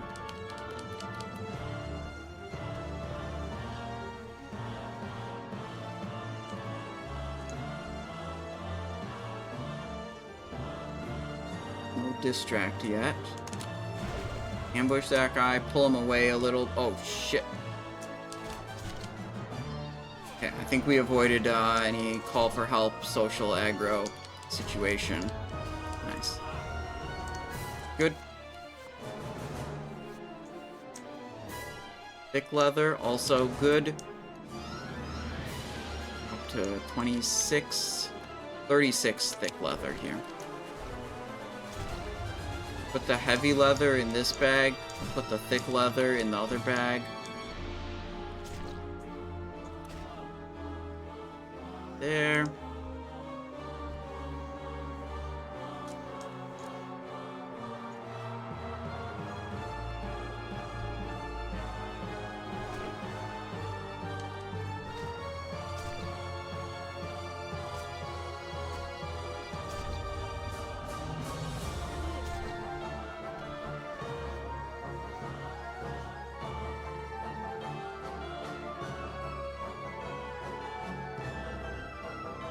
Stealth. This is gonna aggro too. They're just close together. I don't think there's really much avoiding that. I mean, the way I would avoid that is just sit around and wait until they patrol away from each other. But I ain't about that.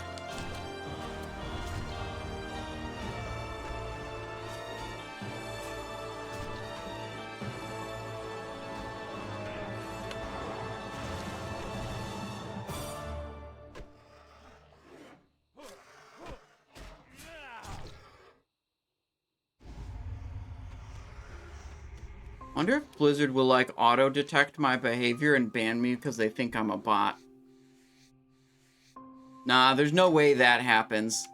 If they had any system that did something remotely like that, we wouldn't have as many bots as we have. I remember watching some YouTube of this guy who played Diablo 2. And Diablo 2 is a, like, insanely grindy game. Like, you kill a boss thousands of times hoping to see good loot drop. And he would post these, I think his YouTube channel was called Regular Schmuck. And he, like, every once in a while, he'd post a YouTube video that's like, I killed Mephisto 5,000 times. And then it would just be like, on run number 2,126, we got a spiderweb sash with +1 to all skills. That was pretty good. And then he'd be like, on run 4,500 and whatever, we got this other thing that was good. And that was it for the 5,000 Mephisto runs. But he would also post these updates that, like, in the process of filming these videos, that Blizzard had, like, auto-detected him and decided he was a bot and automatically banned his account. And this happened, like, multiple times for different videos he was doing. He just kept getting banned because he was just acting like a bot. I thought it was fucking funny.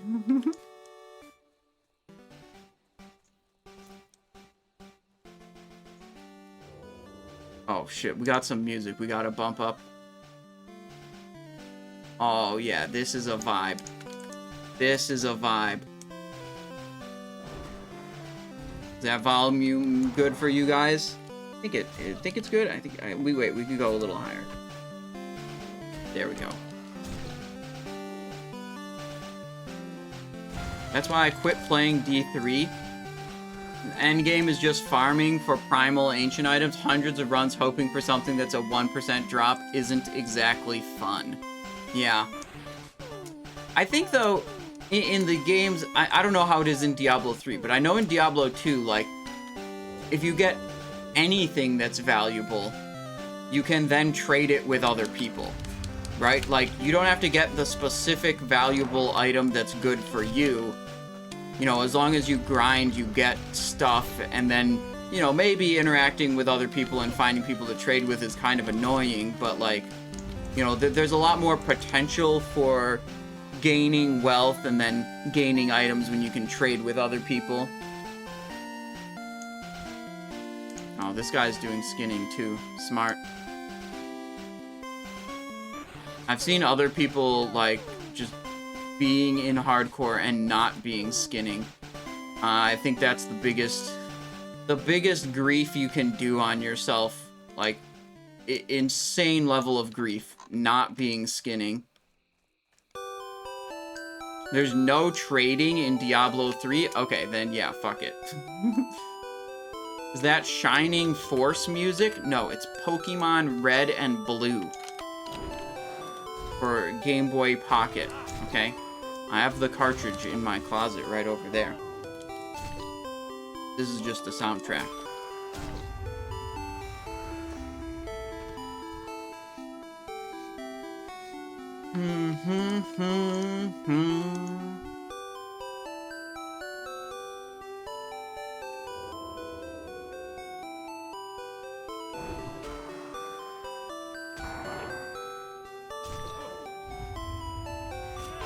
Stunned.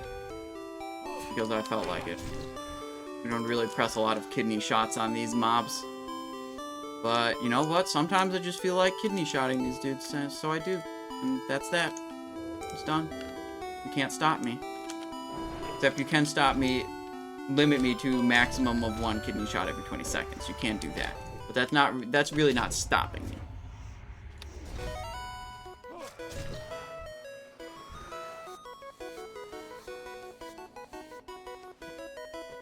Sprint.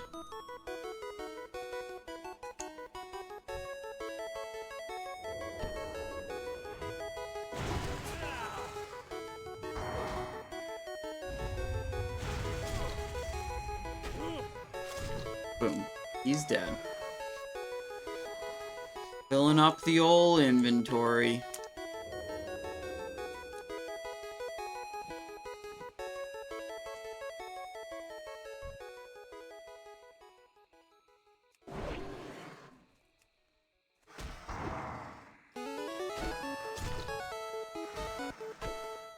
Alright, we're right above half.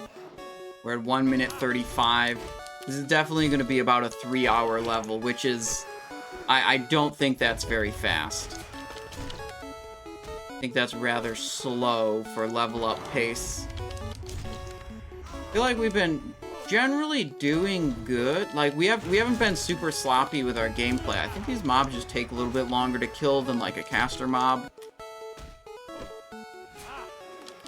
But, we are getting a lot of wealth out of this. We need that for the mount. Those 3 mobs in a row that, like, chain aggroed into each other, so I only got 1 ambush off.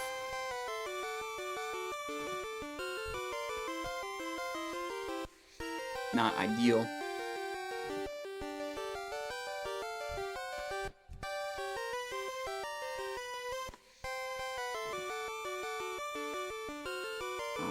Bandage.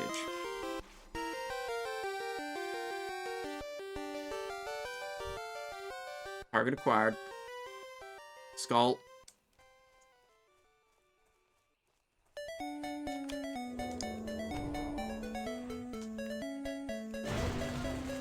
Yeah, non-critical ambush. Happens sometimes when you don't have Remorseless. Happens sometimes when you do have Remorseless too, as we found out.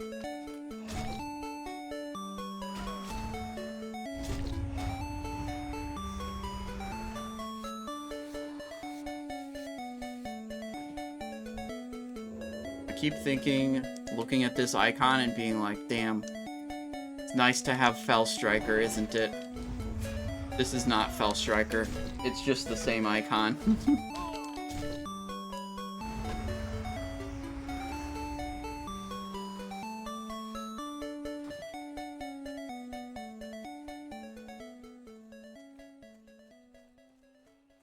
All these raptors are dead. Will I make it to this one in 3 seconds? I think so. If I distract. Ambush. Got him. Just barely in time.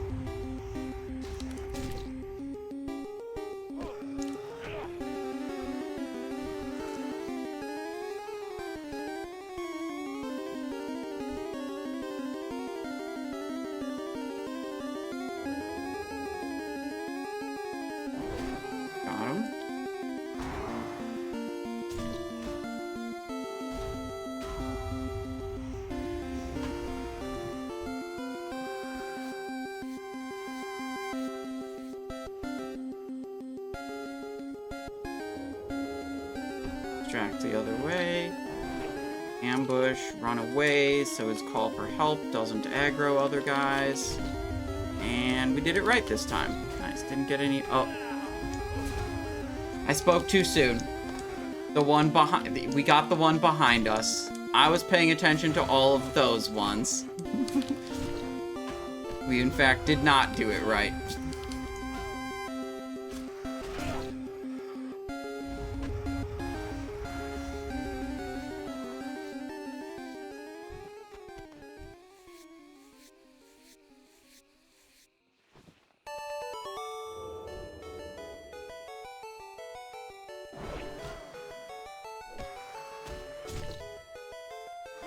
Go. Good.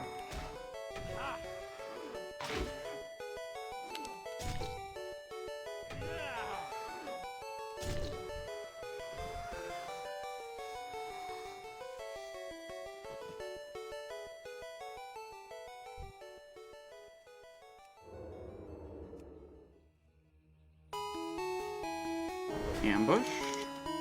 Which weapons? Ghostly Strike.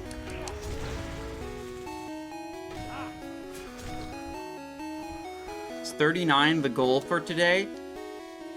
Yeah, I think we can go to 39. I was not sure if I could go for that long.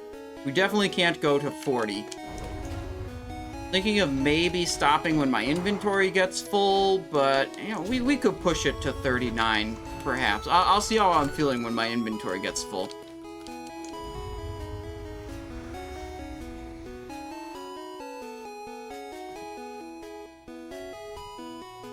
Oh, shit.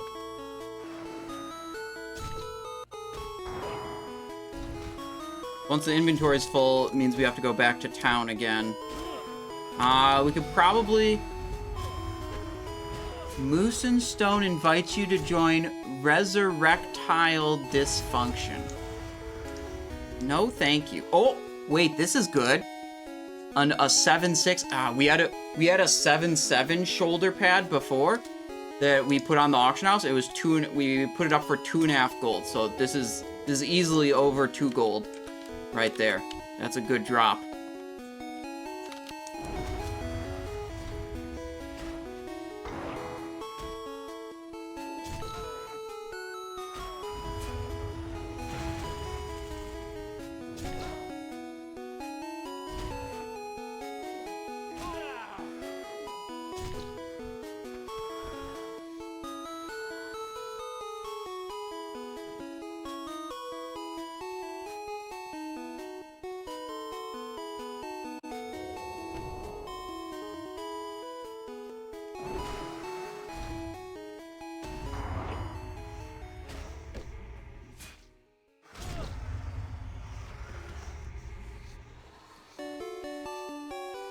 This over here, this over there, so it's all nice and organized with all my valuable leathers all together.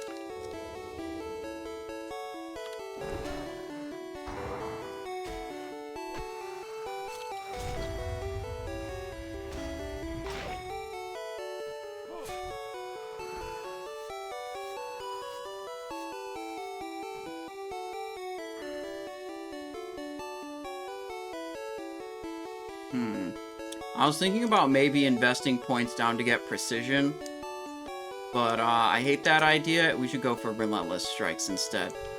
A couple more points. Wait. Did I not press stealth? I think I pressed stealth. Maybe I was in combat with the mob under the hill there. So I pressed stealth and it didn't work. Whatever, who cares?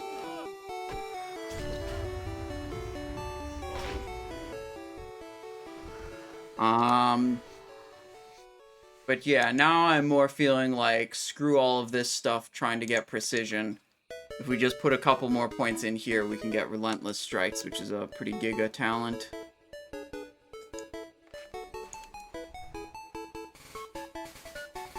Go here. Actually, go here, and then loop around that way. It's a good route.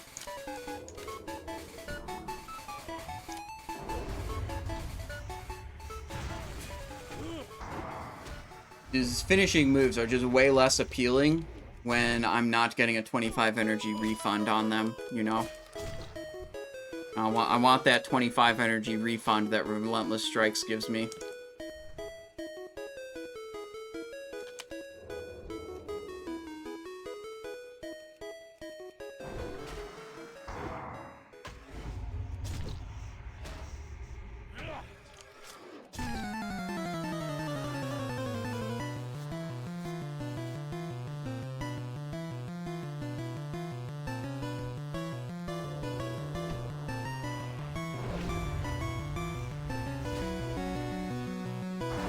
How is the sub build feeling compared to combat?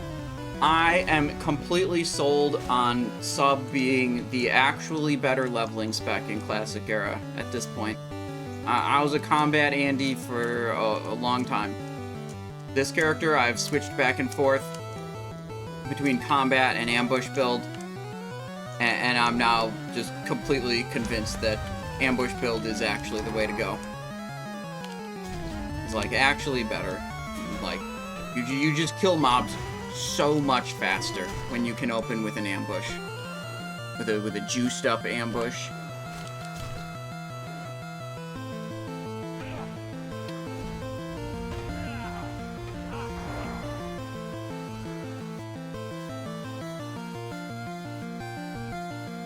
And you get a lot of, you know, combat had a big advantage of having like lightning reflexes and deflection, giving you higher avoidance, so you'd take less damage.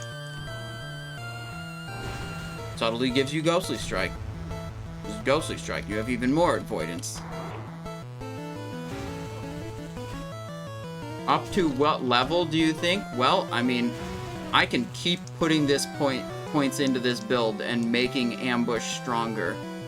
Pretty much all the way to 60. So here I can put 2 more in Malice, then I can go Relentless Strikes. That's making me stronger. There's 3 points there.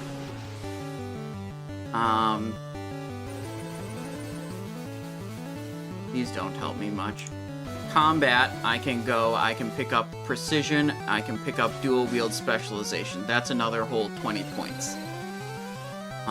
Dagger Specialization you could do instead of Dual Wield. You can pick up Deflection along the way if you want to, get Repost. You have valuable points to put in all the way up to 60. You just gotta, yeah, you just have to be, 24 is basically the minimum level, because the essential talents that make this work are Remorseless Attacks over here in Assassination, and Improved Ambush in Subtlety.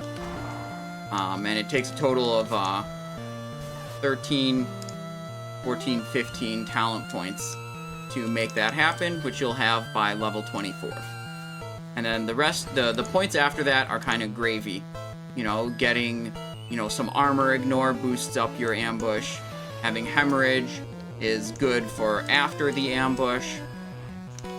Having Preparation's kind of a safety thing for hardcore. I don't know if I would even take it if I wasn't playing hardcore. Just put the point into something that does more damage. You have Malice and Murder are good damage talents as well.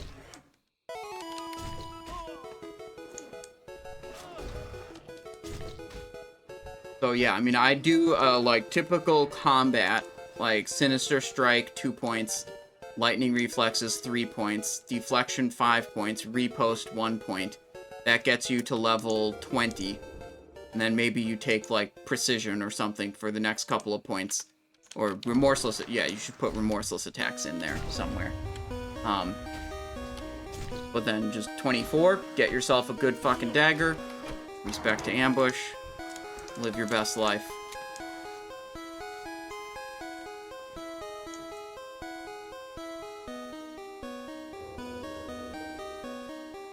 Maybe we should escort that NPC there. Stinky Ignatz. Stinky's Escape. We've been just chilling around here. 2 different people have come by and asked if we wanted to do the escort. And we were just like, nah, man. Grinding Raptors and grinding skins. And they're like, okay, champ. You do you.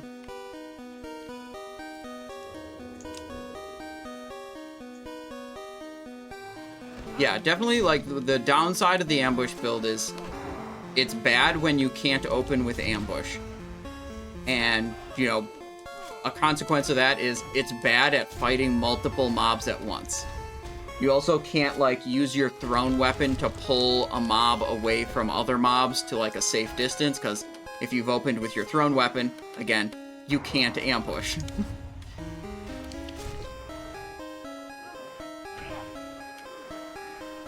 You could, what if you were level 24, then you would need 21 more points, so you'd be up to 45.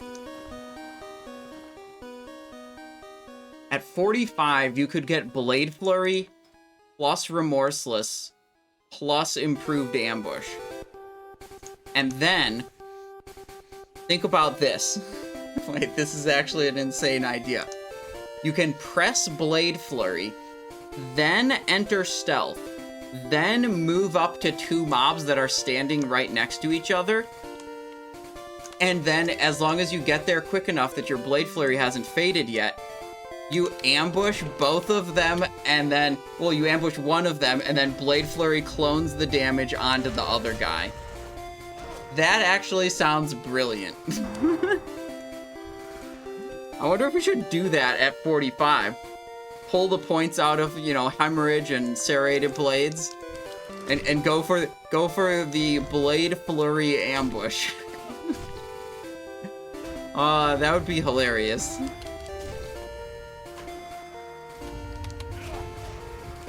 Does the speed of the dagger matter for ambush? The speed doesn't literally matter.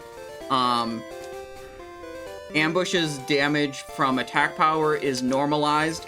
However, the printed damage, I'd call it, the damage you see, the damage range you see on the weapon itself, is part of the damage calculation for ambush. And typically, it will literally, a slower dagger with the same DPS is going to have higher damage, you know, a higher average damage. So that part gets added as like a flat amount into the baseline. Well, flat amount then multiplied by all of Ambush's bonuses, whatever.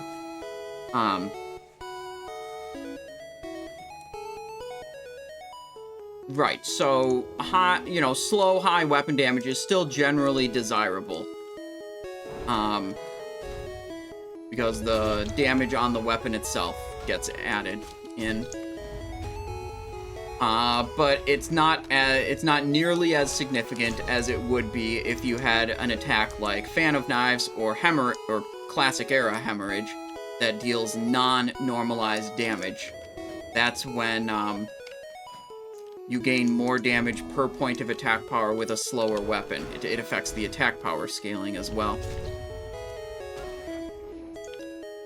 So like my Hemorrhage and my Ghostly Strike, I'm pretty sure Ghostly Strike is non-normalized. I know Hemorrhage is. They would suck ass if I did them with the Ziggler. That's why I have these weapon swap macros built into my abilities, so that I'm just always weapon swapping to the appropriate weapon. Dagger for my ambushes, and then Midnight Mace, you see they switch around there all the time. So, like, let's see. Hemorrhage. Normal hits, average 91. Critical hits, 187. Ghostly, normal hits, 111. Critical hits, 230. I think I can, out of my spellbook. Yeah, that's how I'll do it. I could show you what a Hemorrhage with a Ziggler looks like. It ain't pretty. Okay.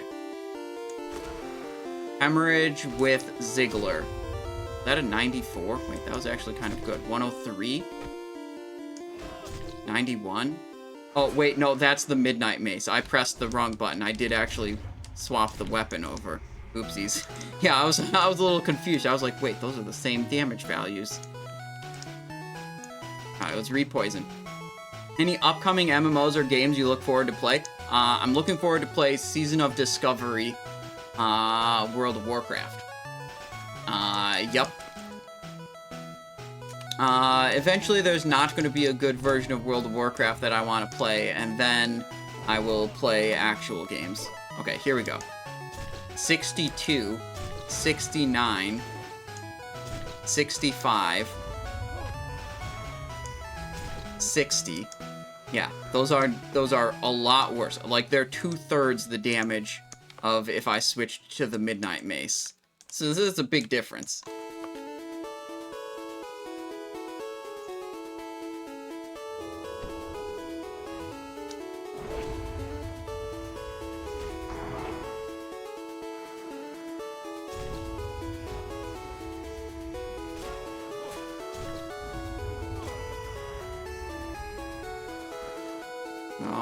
Close to a full inventory here.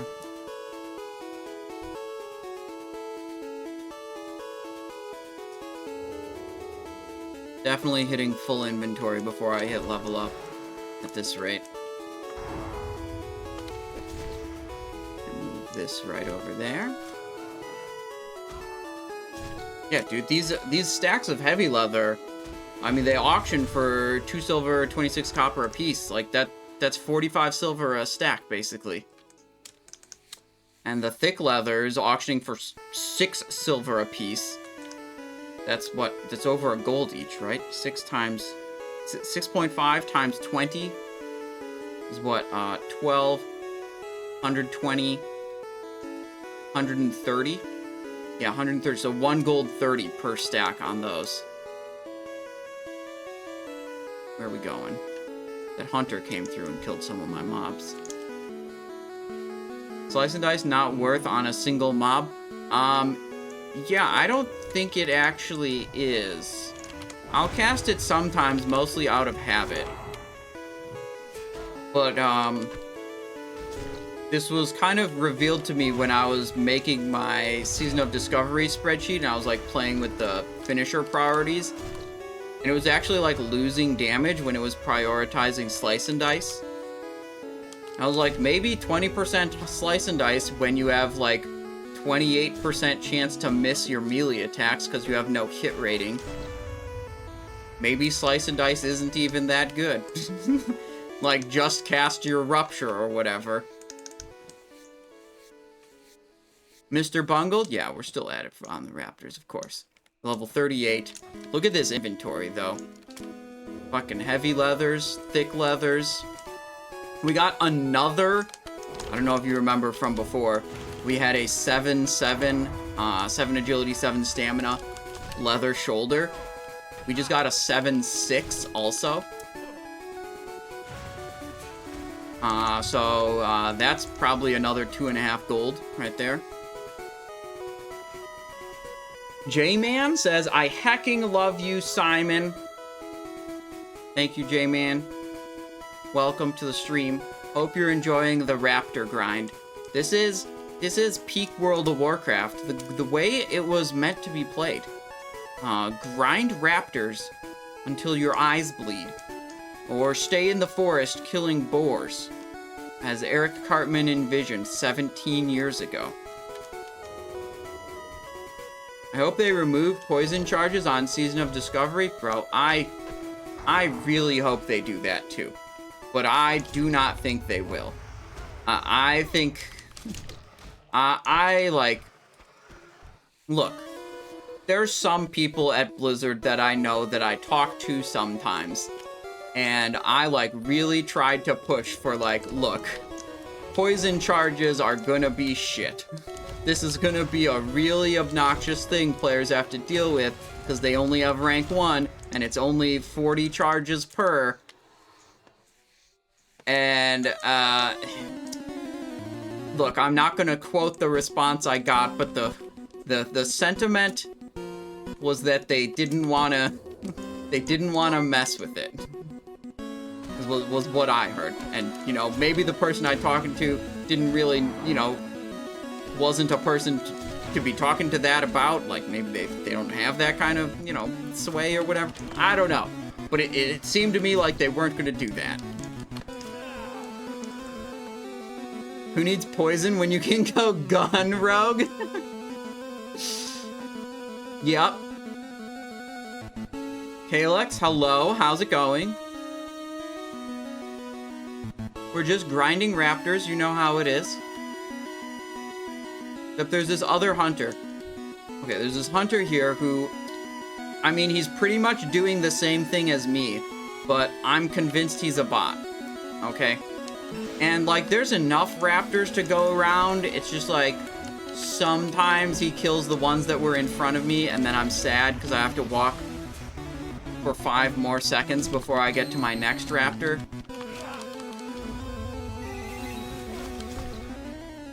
It's a Wolf says, I'm kind of interested in seeing if rogues will get any sort of AoE.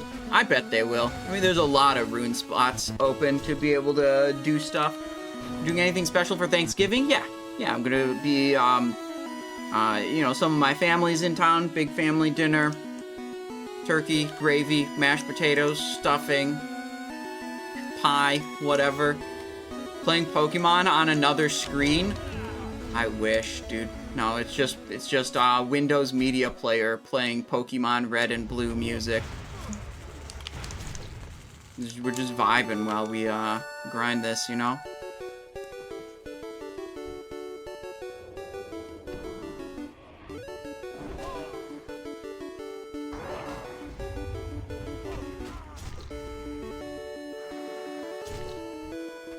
Ooh, what is that? Ember Silk Boots of the Intellect Spirit. Never mind. Probably sending that to the vendor.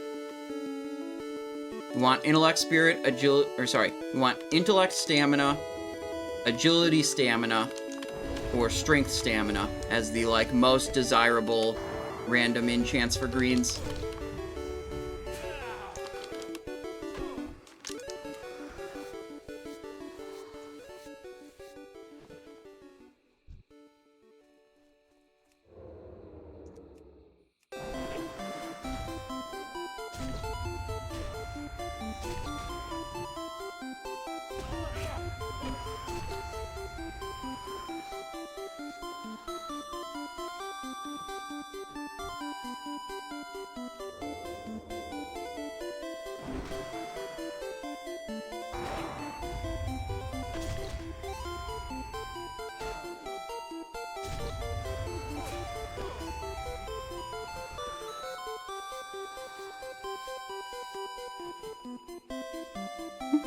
J-Man says, Fan of Knives Rune is coming for Season of Discovery, guaranteed. My dad works at Blizzard, parentheses, janitor. Good to know, we've got confirmation. I appreciate that information, J-Man. Ow. Alex says, I caved in and bought that silly Cataclysm Classic upgrade. I decided to use my level character boost on a rogue because I was planning on leveling one anyways. I appreciate your guides on Wowhead helping me learn the class. Wonderful. Well, I try to make my guides as best I can, so I'm glad you find them good and useful. Okay, we ran out of inventory room again. What's going on here? Another raptor hide? Delete that. Now we're gonna have to go back to town. It's just the way it is. Alright, pause the timer. Inventory management time doesn't count towards our grind time, okay?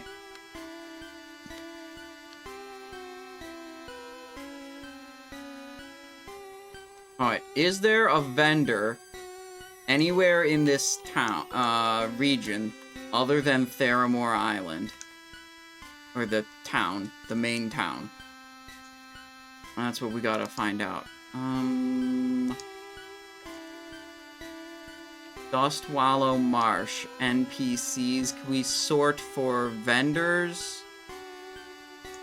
Okay, I should probably not be auto-running without looking at the screen. That's a recipe for death.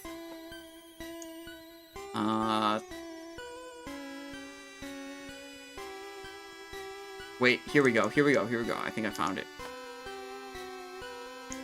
Wowhead Classic. Click an icon to show on the map NPCs. Flightmasters, Innkeeper, Rare, Repairers, Spirit Healers, Trainers, Vendors of any kind.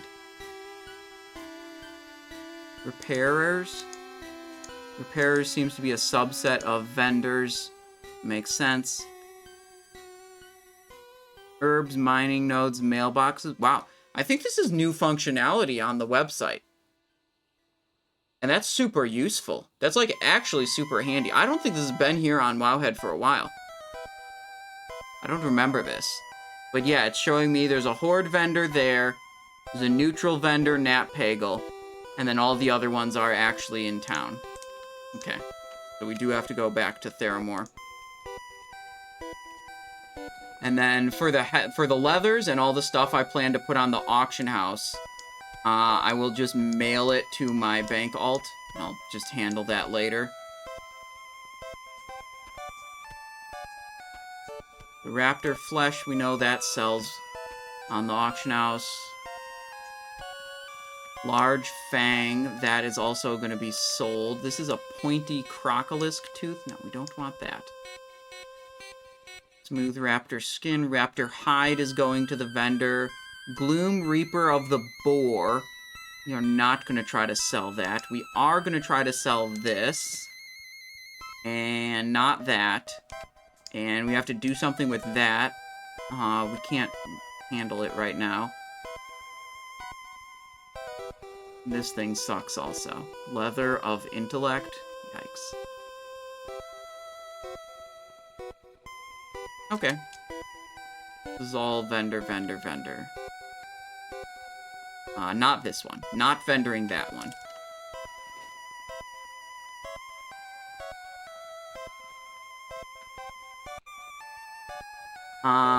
Chronic asked for a PvP rogue player. Which other class would be more fun of a challenge 1v1?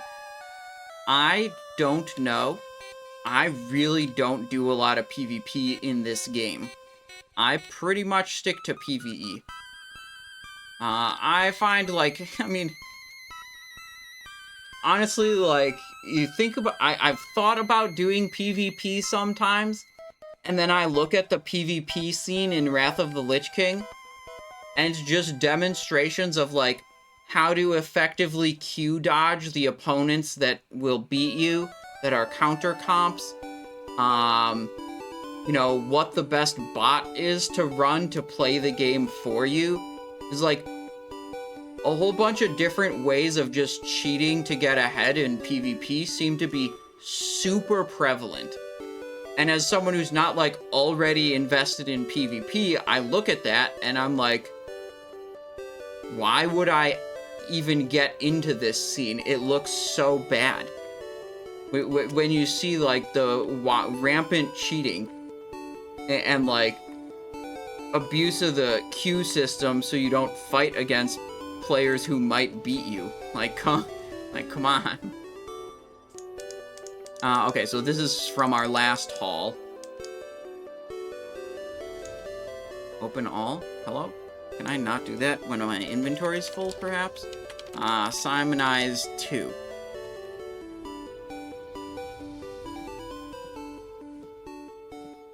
Heavy leathers. Raptor flesh. Thick leathers, heavy hides, large fangs.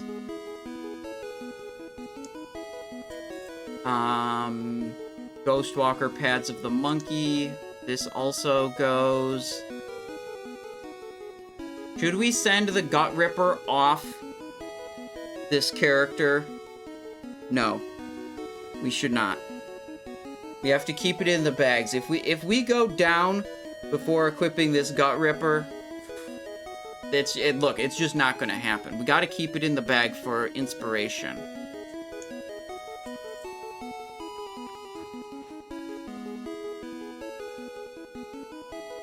Yeah, the last time I did admittedly, the last time I did PvP in Wrath of the Lich King, I had a lot of fun doing it. And I just did a meme comp, okay?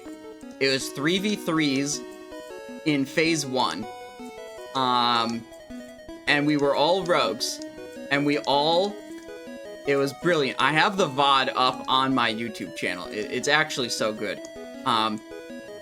We'd go into the arena. I'd put a DBM, I'd activate a DBM pull timer for like 5 seconds. It'd be like, DBM pull timer pulling Resto Shaman in 5 seconds. And then everyone in the group would see the pull timer. We'd all Tricks of the Trade each other. We had a triangle, like, rogue arrangement. And then as soon as that fucking timer hit 0, we Shadow Step ambush the primary kill target. And we would almost always kill the first person in less than 1 global. So under 1.5 seconds. And they'd be dead. And that was fairly consistent, because we got really good at coordinating it, so we have all that burst damage lining up at the same time. So they basically had 1 chance to press a button that would save them. And some classes just didn't have a button that would save them. They were just fucking toast anyways. I think our best kill was under a second from the first instance of damage to the time they were dead. And it was pretty brilliant, and I liked it. You know, we just go in there, I pick one of the guys, I'm like, alright, we're killing that guy in 5 seconds. And we all Shadow Step ambush him, and Rocket Glove, and we have our Bandit's Insignia, and our Dark Moon card Death, and our... I said Rocket Gloves already. Yeah, Rocket Gloves again, just for good measure. And then I think the other 2 rogues were playing like Subtlety Shadow Dance build, but I said fuck that, and I played a Subtlety. It was like Shadow Step, but then it went 21 into Assassination to get Cold Blood, so that I could ambush into Cold Blood 5-point Eviscerate, just for better burst. Yeah, that's all we did. That was it. That was the whole thing. And then we did that for 1 day, and then I was bored, and then we went back to farming Naxxramas. Or at least I did. I think, I mean, multiple rogue comps where we, burst down one target. That's, It's a thing that, you know, other, like, actual PvPers have done, too. And you might think, you actually might think that this comp just auto-loses to a paladin, right? What do you do if the paladin just bops your kill target? Or bubbles, and, like, then you're screwed, right? All your opening DPS is wasted, because they just get bopped and then they get healed, right? Well, the paladin, again, we coordinate the DPS so well that we're killing the target in less than one global. So the paladin has one chance to press the right button to save their opponent. A very short reaction time, and most people are not expecting that much giga burst as the opening salvo in an arena match. So I feel like we did fine against paladins. We would just, like, we would still just execute our plan, and they would very rarely be hitting the bop or the bubble with a fast enough reaction time to save the person.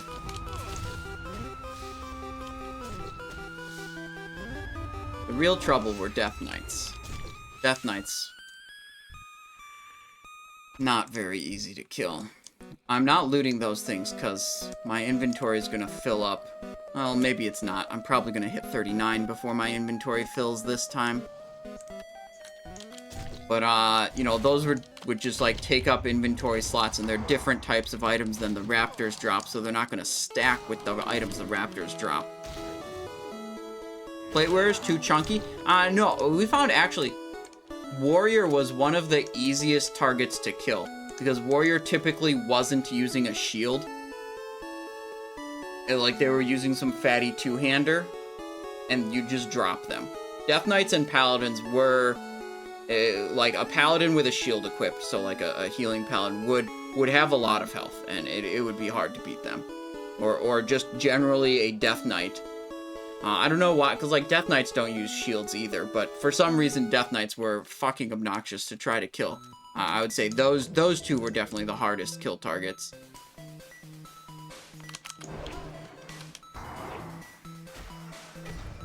But yeah, that VOD is still up. You'd have to go back into the history of my YouTube channel, but that VOD is definitely still there, and it's pretty brilliant, if I do say so myself.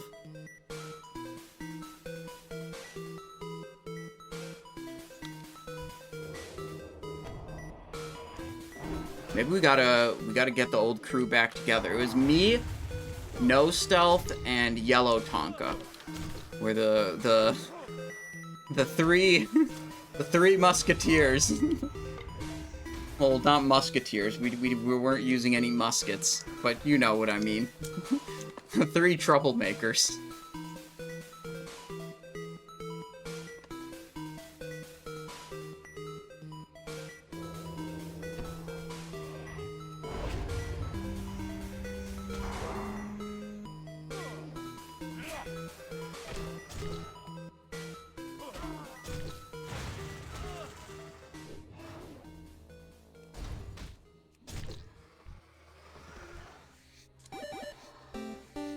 I think you just killed a 24 priest. You said not leveling skinning was griefing yourself.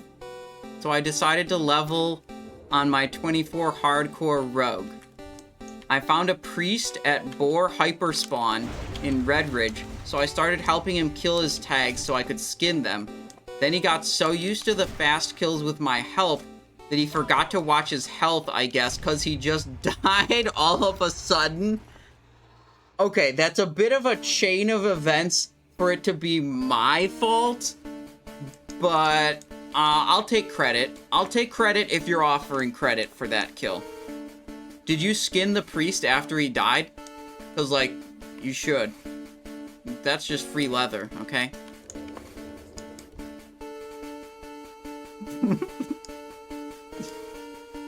Good point.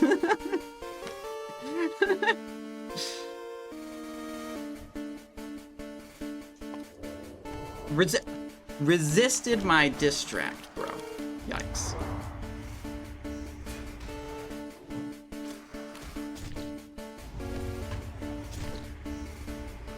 Yeah, skinning has been very, very good to me in earning gold.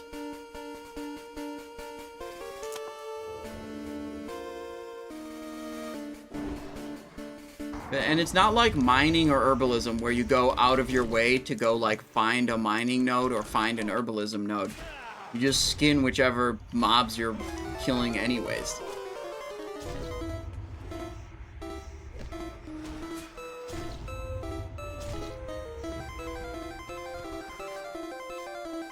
Oh yeah, sturgeon. Why is the sturgeon emote called Joel? Like, this is a sturgeon fish. Why is the emote called Joel? Can anyone explain that to me?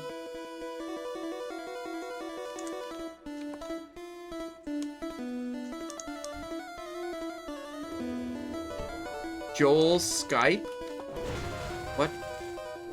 I don't know what that means. Skype is the, you know, the voice communication service that is dead, that no one uses.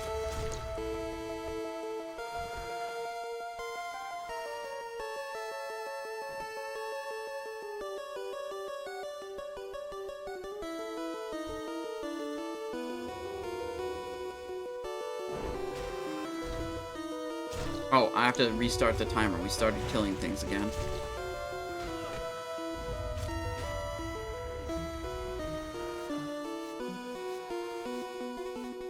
Alright, we're hitting 39 and then we're ending the stream. That's my deal, okay?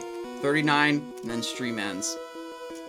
Or I die and then stream ends, but that's not gonna happen. Fuck, dude, there's someone here now that is killing these and not skinning them. And he didn't even, whoever that is, didn't even loot that one, so I can't even skin it. It must not be the hunter. Because the hunter we saw before, he was definitely skinning. He was doing skinning, so it's someone else. Is it Joel? Did Joel show up after I talked about his sturgeon emote? Sturgeon's a kind of fish, in case some of you guys don't know. It's the kind of fish pictured in the Joel emote. It's a very large freshwater fish. Hang on, let me check it out on Wikipedia. Sturgeon, Wikipedia. This is going to negatively affect my leveling time, but that's okay. Common name for the 28 species of fish belonging to the family, blah blah blah blah blah. Confirm that I know that it was a freshwater fish.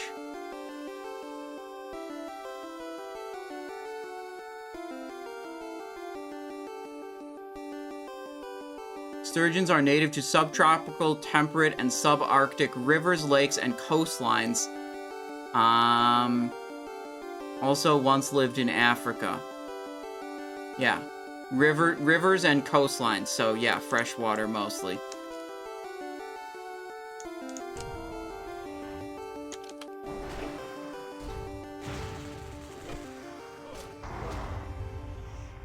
We gotta get, Joel in here to explain why this emote is called Joel.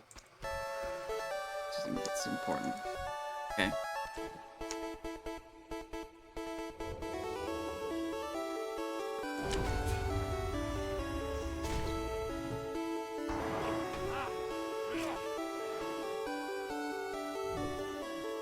They are in the Great Lakes. Yeah, the Great Lakes are freshwater lakes. Can I link you a Know Your Meme of Joel Skype? Yes. I probably can find it. Joel Skype Know Your Meme.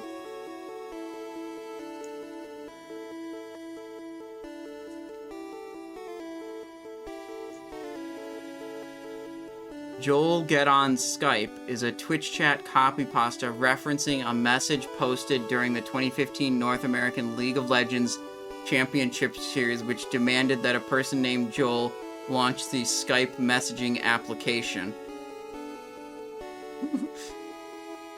Who is Joel?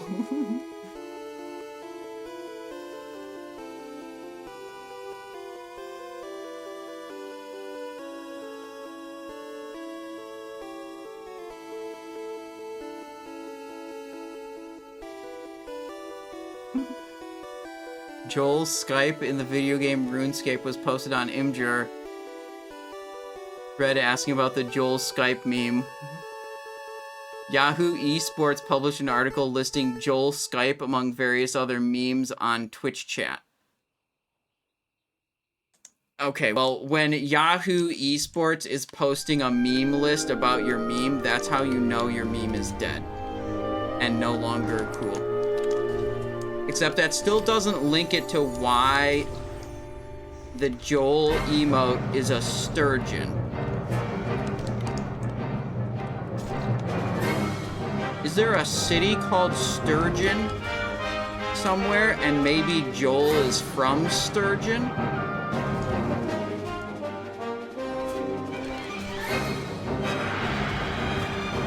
Sturgeon Bay in Wisconsin, that's true. Oh, wait, yeah, the music is kind of loud now. Yeah, let me fix that.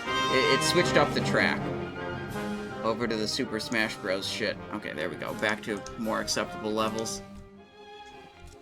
We've got to get to the bottom of this, okay? We have to solve the mystery of why the Joel emote is a giant rotating sturgeon.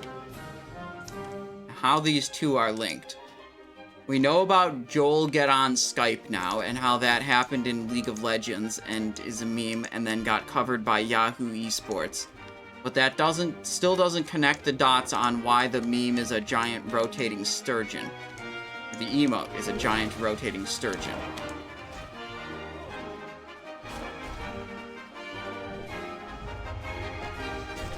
We're gonna have to get in contact with Internet Historian and see if we can get to the bottom of this.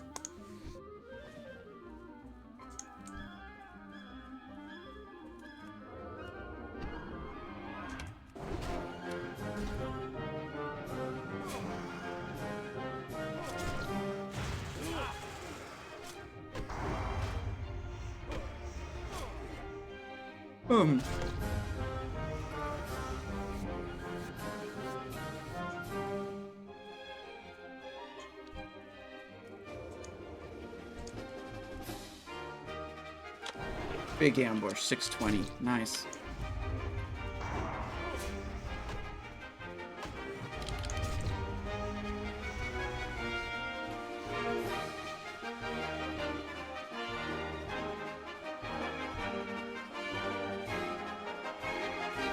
Alright, if we can get to 39 with under 3 hours on the clock, I'll be happy.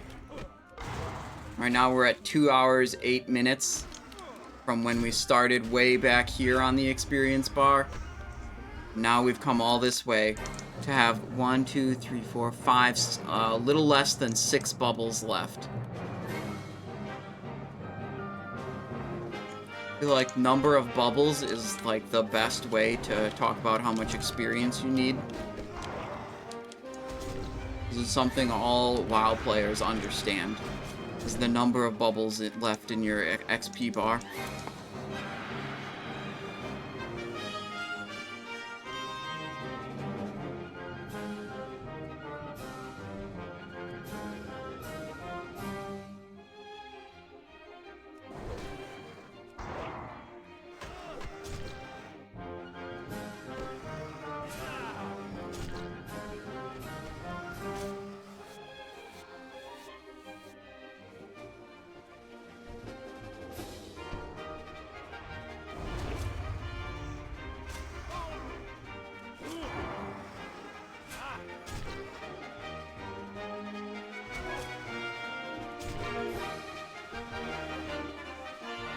More skinning, 215 experience.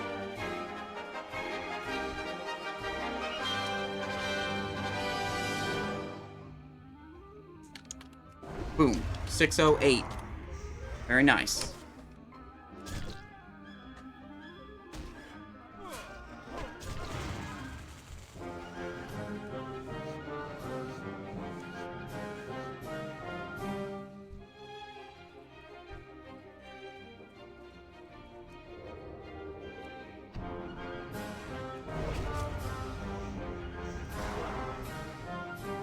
From my 2 minutes of Google, it appears no one knows why Joel is a sturgeon.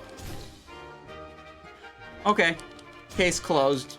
No one knows one of the many mysteries of time that may never be solved. That is a sufficient amount of research, I would say, to draw the conclusion that it's just impossible to know. Miss.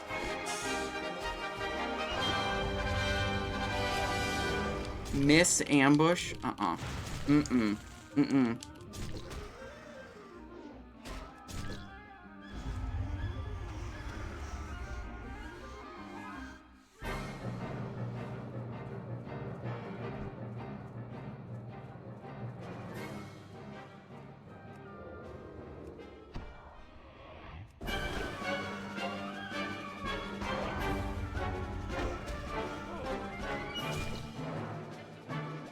Got this guy eyed up as my next target.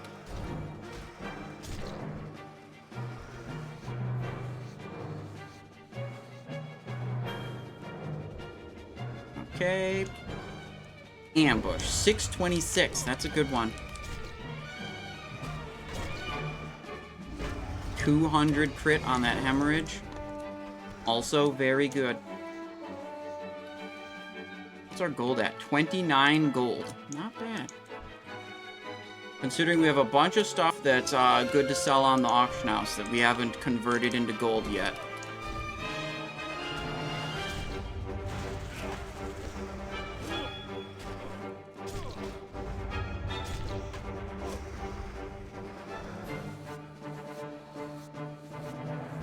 Joel is a spinning fish using the BTTV browser extension. It was introduced as a way to keep chat occupied during midnight suns. Kind of like a mobile above a baby's crib. A lot of viewers left during the Midnight Suns segment since it wasn't as widely appealing, and even those that liked it started to fall off since it was so dense. Several hours of narrative every stream / every other stream. So people asked for emotes to spam so they could make the stream more entertaining. Well, there you go. Spam away with Joel. Look, sturgeons are cool, and I like the Joel lore. I'm a big fan of this emote. And, you know, the whole rationale behind it, that Danish Lurker that you came up with, I like that too. So more Joels, please.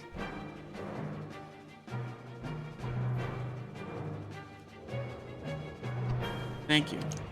I appreciate the large number of spinning fish that you guys have contributed so far.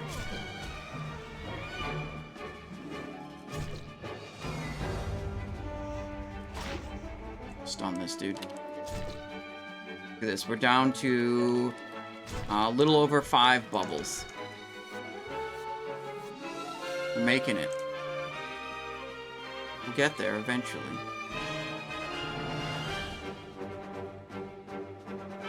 Should we ever do this escort quest? Or is it a waste of time? I'm gonna guess that the escort quest is a waste of time. So I'm gonna continue not doing it.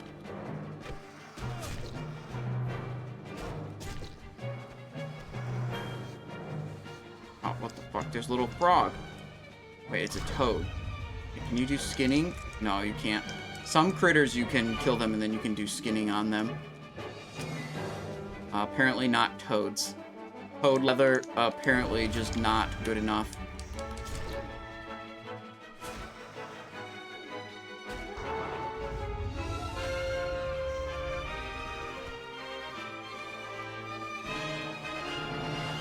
Oh, we got this wand earlier, Scorching Wand. No idea if that's actually good or not. So we'll try to sell it, see if it is. And it doesn't have any stats, but maybe it's just like a good DPS wand, who knows. Pretty fast. 1.3 speed seems like on the faster side for wand.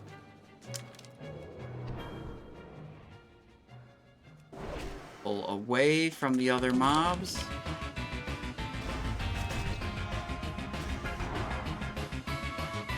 See, like, the purpose, the stated purpose of the Joel emote is, like, kind of good for what we're doing right now. Because, like, let's be honest. Grinding Raptors for 3 hours per level, it's not the most interesting content. Like, but it's...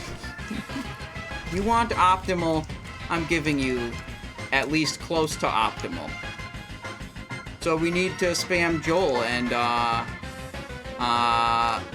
you know, and make it cool. Or ask me funny questions. You know.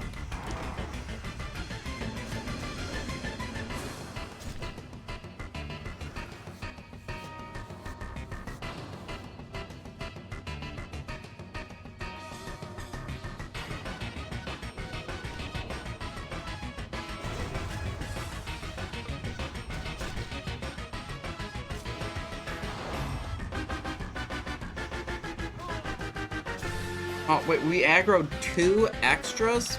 Okay, whatever. Evasion, who cares? Hardcore leveling is a nice change of pace. I agree, it is very different than Wrath of the Lich King raiding.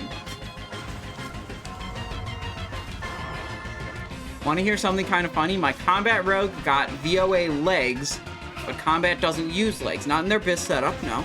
You could make it work.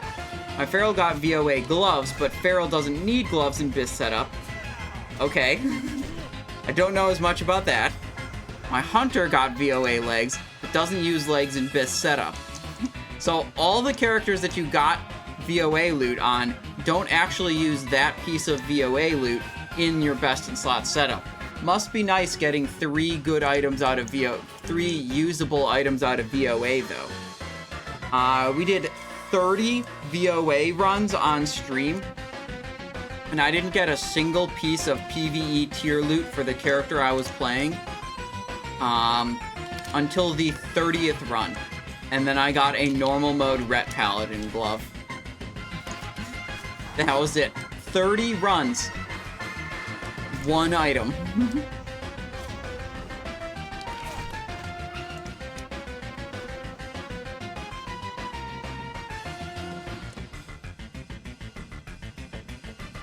Are we gonna cook sturgeon, or is he safe? Look, some people like fish a lot more than me. I'm not a fan of fish meat. I will eat cows and pigs and lamb and chicken and turkey. Never really been a fan of a lot of different fish meats. Wait, we don't go over there. That's the Forbidden Land, where there's a bugged mob under the earth. Probably.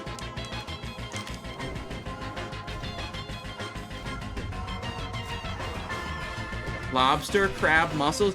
I'm actually just not very big on seafood in general. Simon doesn't eat sushi. Yeah, I've had sushi before. Not a fan.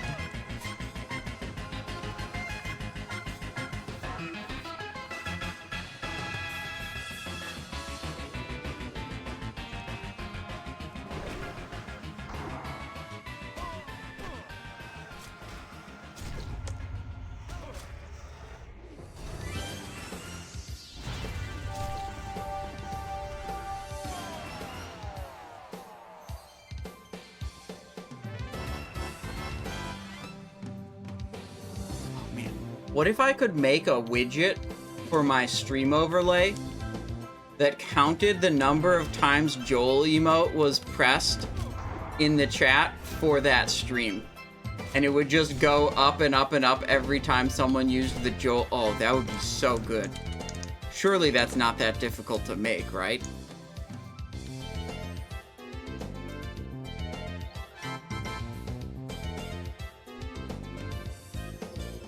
Just like a counter for any individual emote spam or phrase or whatever. I guess it's not officially one of my Twitch emotes. It's only a BTTV emote. So it wouldn't be able to, it probably wouldn't hook in with the regular Twitch emote functionality. It would have to be a different type of counter system.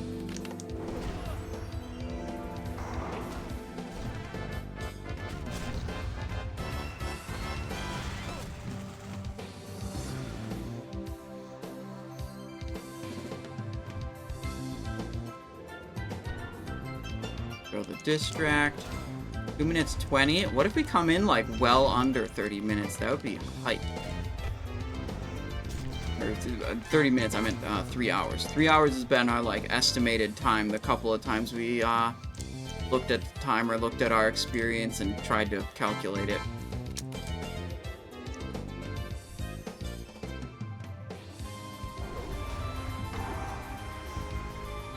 Have you ever tried Korean barbecue? You'd probably like this. Is that like stir-fry meats with vegetables? You know, like sometimes there's egg with it. I think I've had that before.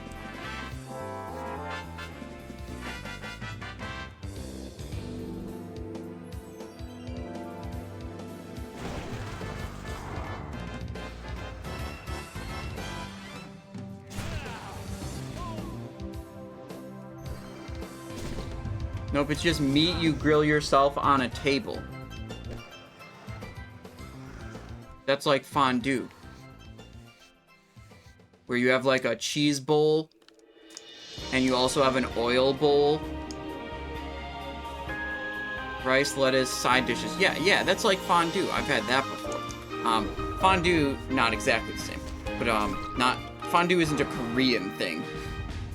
But like fondue, you have like a pot in the middle of the table that has like molten cheese in it.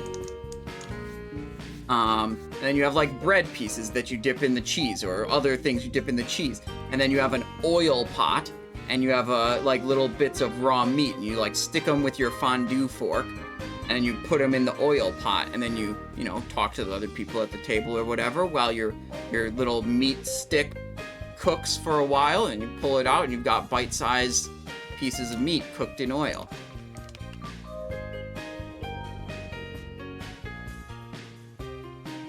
Yeah. Also, not a fan, generally, of the idea of... I mean, okay, there's one fondue restaurant near where I live that does this.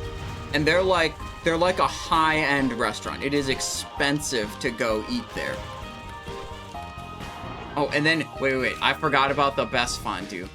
You can do chocolate fondue and have a pot of molten chocolate, and you like dip fruits into it, like a strawberry or something, and then you have a cold strawberry that's covered in molten chocolate.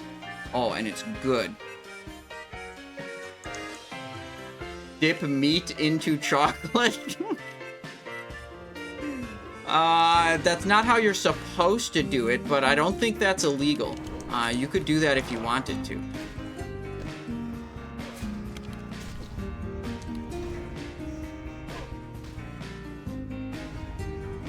Ever had chocolate-covered potato chips? No, have you? That reminds me, you know what that reminds me of? Is like the most degen of like carnival and festival food, where they just like deep fry anything. I think I saw it on YouTube or something, where they were at some kind of like carnival or state fair or something. Someone had a deep fryer, just a vat of oil, and they dropped like a Snickers bar or like a candy bar of some sort into the deep fryer, and then the candy bar gets this like deep fryer oil crust over it. It's I don't know if they do like breading on the candy bar before, but they have literally deep fried candy bars, and I'm like, oh my god, that's kind of gross, but it's kind of one of the most American things I've ever seen at the same time. It's incredibly disgusting, but at the same time, I feel a little bit proud that my country did that. Deep fried candy bars.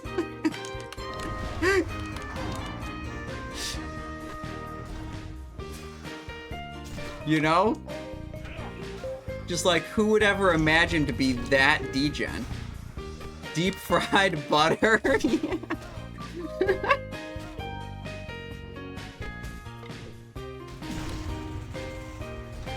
Yep.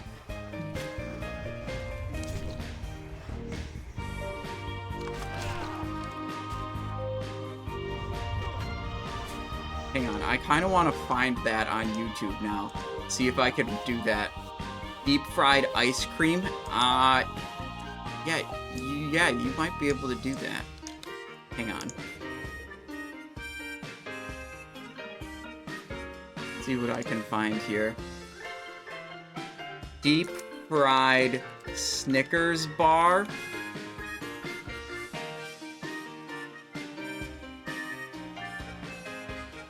Wait, these are two, like, recipe channels?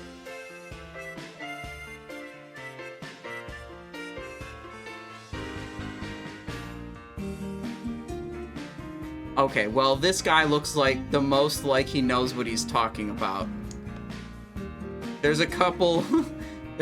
how to make deep fried candy bars. There's all these, like, actual recipe and food channels, right? Like, what the fuck? This guy looks like he knows what he's talking about. Cooking with Ducky.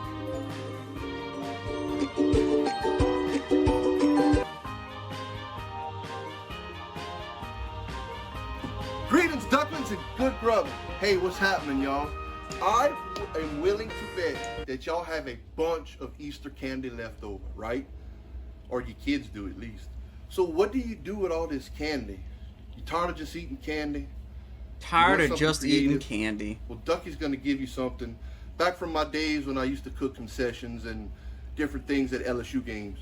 So what am I doing tonight? I am doing a fried Snickers bar, also known as heart attack on a stick, also known as diabetes on a stick, also known as very good grubbing. So, all right. First things first. I'm linking this video for you guys. You get you a Snickers bar, and you're gonna put a stick in it. Try not to touch the chocolate. It's very crucial. Put it in the refrigerator for a couple hours. Let it get nice and cold. Then, mix up your favorite pancake batter or funnel cake mix. Okay. Whichever you have. Okay. And we're gonna dip it. Get your grease set to 350. Hang on, pausing this. Logging out. Remove the wrapper. Just so we don't have any issues. You're gonna sink the bar. Cover it. All right, pancake batter. Get a nice coating on it. If you ever made corn dogs, same principle as making corn dogs. Okay. Come solid like that. Okay. Now, make sure it's coated. You see, you don't want no chocolate sticking out. No chocolate nowhere, because it will melt. That grease is 350 degrees. You want to slide it into the grease and just kind of hold it. He doesn't even call it oil, he just calls it grease. And then drop it. I guess that's fine. Now, this is going to whatever. go fast. This is not really going to take longer than a minute, if that. I want y'all to keep an eye on it. You guys keeping an eye on it? I'm keeping an eye on it. You're going to turn it. Gotta turn it, of course. When it starts to float, we want to get it nice and golden brown all the way around. All right. Now this will work with any kind of candy bar. Snickers bars, Milky Ways. Any kind of candy bars, butter not cups. just Snickers bars. Okay. What's those little eggs, cream-filled eggs? Cadbury eggs. You can, in all fact, that. deep fry anything. Yeah. Oreos. I know y'all have heard of fried Oreos. Fried Oreos. Fried Twinkies. Twinkies, you're going to stick your Twinkies in the freezer for about an hour. Okay, we're starting to get a nice golden brown. See, it's changing color. The side like batter's that. getting cooked. All right. On side like that. Ooh. Okay. Now, you're going to transfer it on over to your paper plate or whatever kind of plate. Pull the stick out. Get rid of the Makes it a little stick. bit Don't easier. eat the stick. Get Oh, you some Hershey syrup. shit, dude. I forgot about adding the doesn't have enough syrup chocolate. on top. I knew Creative with it. this guy knew what he was talking about. I could and powdered sugar. Just like a funnel cake. Just like a funnel cake. There True. you have it. A fried Snickers bar. Now, I tell y'all all the time that this taste is phenomenal, and I tell you that it's always good grubbing, and y'all have to take my word for it. So tonight, I don't have one. I have two guests with me tonight. Oh, shit. That are gonna try this. Oh, shit. And they're gonna tell you firsthand. I want to introduce you to Scott and Isaiah. What's up? My brothers from another mother. You. So guys, I'm gonna cut this and I want y'all to try it. Yes, sir. Let's do it. All right, we got a deep fried Snickers bar with syrup and Wait. powdered sugar. Camera, y'all get one first? Ding! All right, guys. Now y'all can have a bite. Oh yeah. Take a good one. All right, what do you guys think? 8 out of 10 at least. Probably 9 out of 10.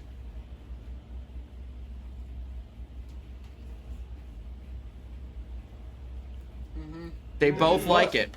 Hey, it's busting. That's busting. That's it right Is there, it brother. busting? It's busting, bro. It's busting. 1 to 10. This What's the video scale, is dog? too good. Easy. Hey, 15. Ducklings. You heard it, Ducklings. It is a 12.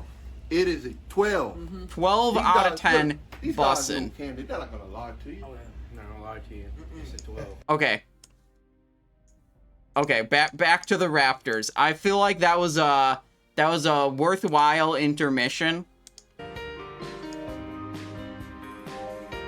I'll link that video for you guys again. Now you gotta do this, Simon, cooking stream. I did actually get, look at this, a second webcam.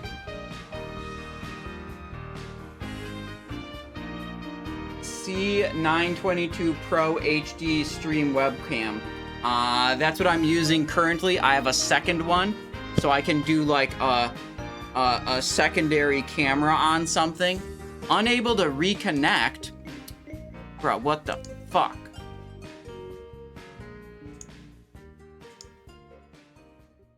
Okay, we relaunch.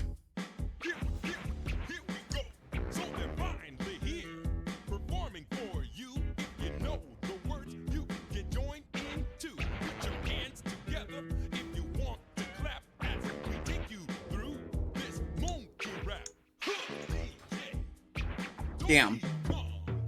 My stopwatch got reset. Oh well. We hit 39, and then we done.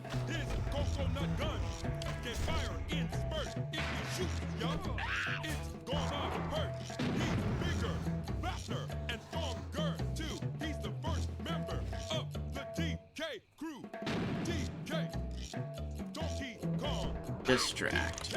Ambush. Oh, my poison just ran out on the midnight mace. Yeah, we could do a dog cam. We could do a feet cam. What I'd definitely do is the next time I eat an entire pizza on stream, I'll have, look, like there's the camera right here, right? That's that way. Then right below it, there's my monitor, my main monitor. And then there's a desk space. And that's where, like, I put the pizza, but you guys can't always see it. So I could have a top, like, there's this camera that's pointing forward. I could have a top-down camera so you could see the whole pizza as it sits on the table. That, I feel like that would be important for the viewing experience when I'm eating food.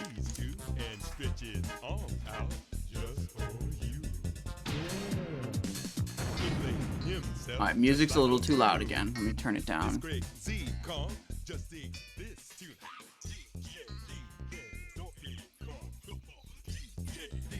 There we go. And we can also see the nice keyboard. Oh yeah, I have to clean the keyboard on stream too one of these days.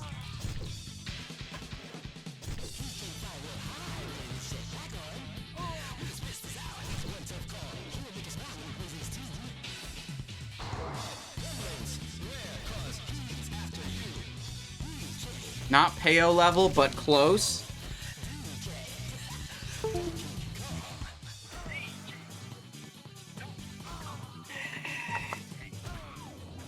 It is not pretty.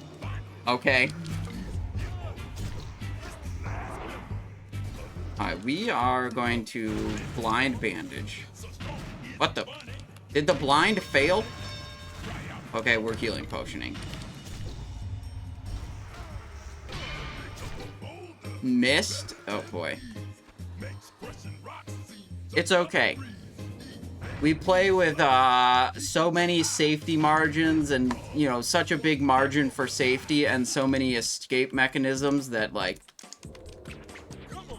it's totally fine to just read chat and, you know, chat literally can't kill me, okay?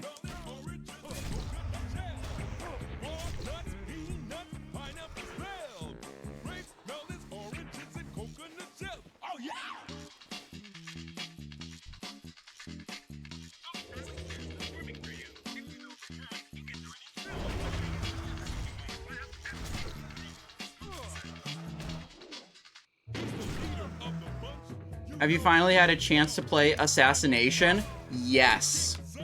Yes, my main got to play Assassination in the guild raid. I actually feel like I didn't really do as well as I'd hoped. But I have one GDKP spot as Assassination each week. So we get to do that. And now my main is, you know, damage dealer role instead of support role in the guild raids. So that's fun. We had a couple fights. You know, a couple of fights went rather poorly, but we did have a couple of fights where we had over 1,000 DPS added via tricks of the trade, and I was quite proud of those. That was good. Or at least 3 of them. And I think overall my tricks of the trade contribution on encounters was 550. Like, there were some bad ones, like the ones where I was tricksing a tank or something. Were not very good, and you know, other ones where I can't really tricks a warlock, like Council is not very effective to tricks a warlock on.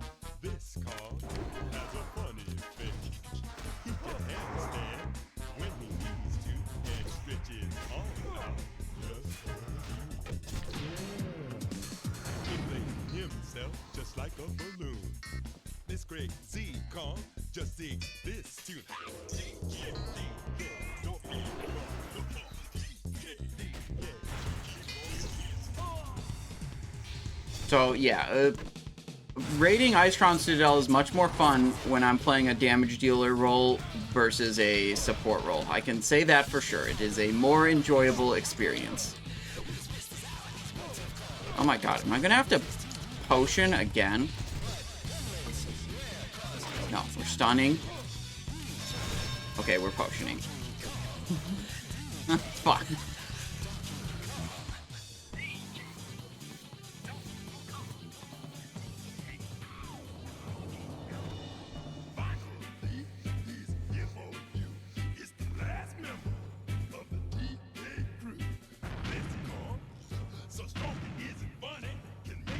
Gonna have to upgrade my first aid. We can make silk bandages. If I go to the trainer, we should be able to make silk bandages now.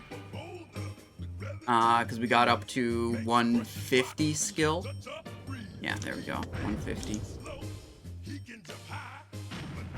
Oh, he turned around right as I was about to press ambush.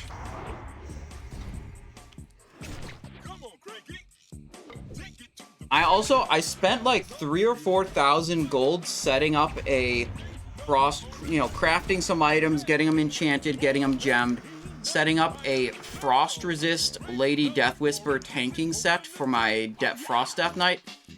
And that was like 3 weeks ago. I was like, man, trying out this, you know, frost resist tanking, you know, Lady Death Whisper strategy. Like, it seems to be pretty good. Why don't I make it so my character can do that? And then I did that, and I invested all this gold and time to, like, find, you know, which items I can get, which items I can get crafted, how to enchant them, balance all the stats properly. I haven't had a chance to actually use it in an actual raid yet. It's always like, the actual tank has a frost resist set, so we're just gonna go with that instead. And I just sit there and I'm like, I wanted to tank. I wanted to tank. You mob grind to level? Yeah, that's mostly what we've been doing. We generate a lot of gold, a lot of wealth from like heavy leathers, thick leathers, vendorable items, all that kind of stuff. It's not the most efficient experience per hour, but we get gold, a significant amount of gold and valuable items at the same time. So yeah, the mob grinding's pretty good. And it's very chill. I don't have to like think about what I'm doing too much. So I can talk to chat the whole time.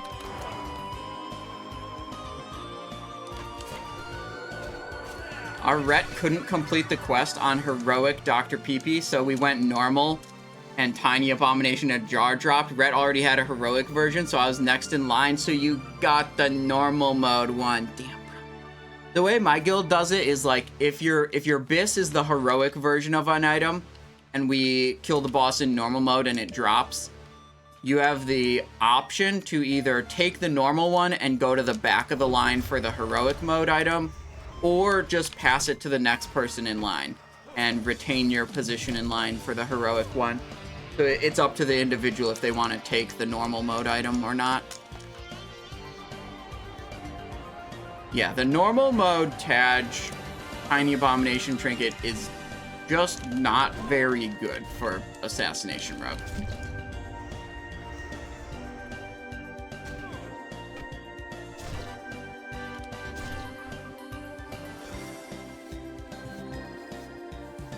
Is it bad? No, there's dozens and dozens of trinkets that it's better than. It's just like there's also some trinkets that it's not meaningfully different from that are kind of easy to get. Like Comet's Trail and Herkimal War Token are not meaningfully different.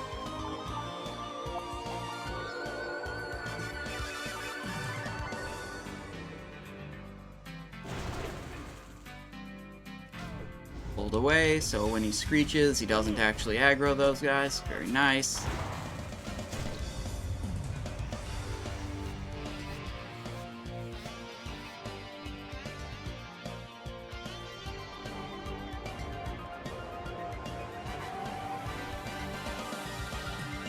Missed ambush. Oh well.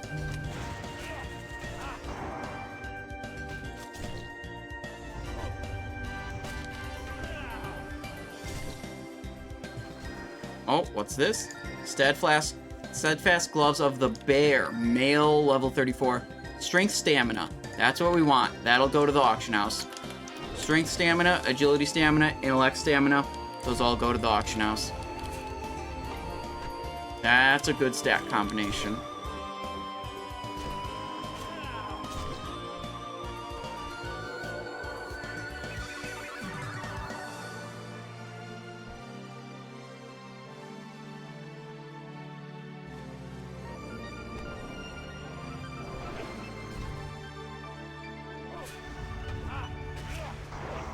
I think I would actually be sad if on my main rogue I got Heroic Heaven's Fall before I got a Heart Pierce.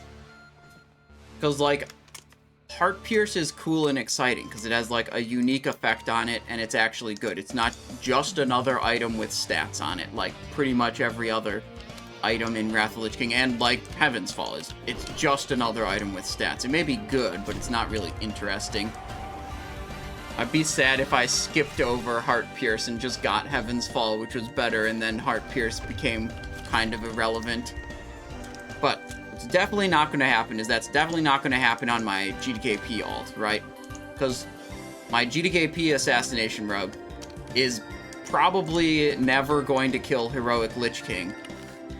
So eventually, Heart Pierce Heroic will drop in the GDKP, and I'll probably get it. We don't really have the opportunity to get a Heroic Heaven's Fall prior to Heart Pierce dropping, because we're probably just not killing Heroic Lich King on that character.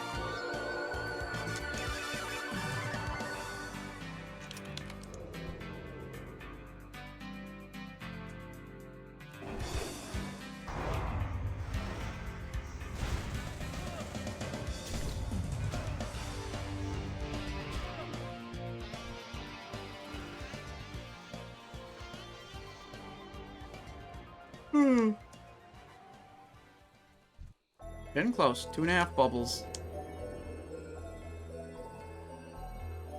Ambush. Pull away. Ghostly strike.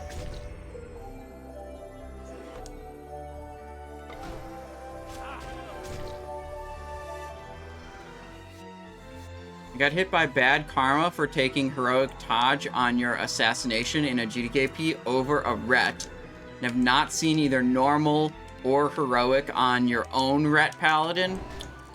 Yeah, it's definitely a causal relationship. So yeah, for sure. But yeah, basically, like, a lot of the bids I make in GDKPs, they're based on, like, how much of an upgrade the item is. And, like, I don't really care too much which item is which. Is it BIS or is it just an upgrade? It's like, if it's, you know, if it's a 100 DPS upgrade and it's not BIS, I'll still bid more on it than I would be willing to bid on something that's like a 50 DPS upgrade, but is my technically BIS item, you know? So, like, if Taj drops, it's kind of the same thing with Taj. It's like, I'll just bid on it according to how much of an upgrade it is for me. And if the fucking Ret Paladin is unwilling to spend that much gold on it, well, fuck them. That's what I say. Well, gold is king in GDKP, and if the Ret thinks they're gonna get their 1000 DPS upgrade trinket for cheap, just cause in any normal circumstance it would be prioritized to them, well, fuck them. That's what I say, and that I think that's fine.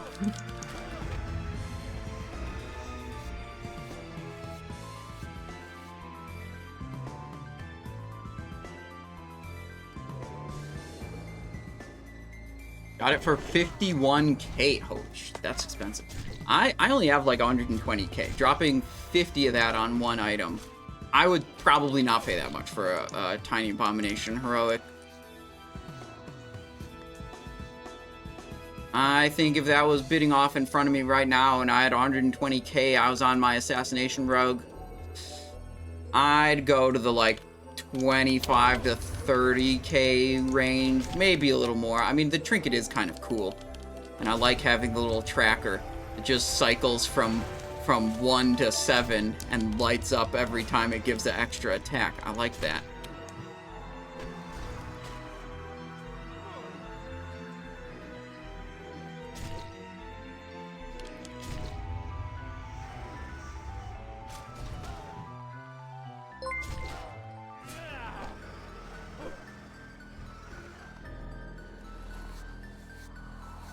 Is it good for Fan of... I believe it can proc multiple times from Fan of Knives, but I haven't really focused a lot on optimizing trash damage in Icecrown Citadel. Like, as long as we're not, like, killing the... As long as the bosses aren't on farm, I feel like investing a lot of energy in figuring out better trash DPS is kind of like a L way to spend time.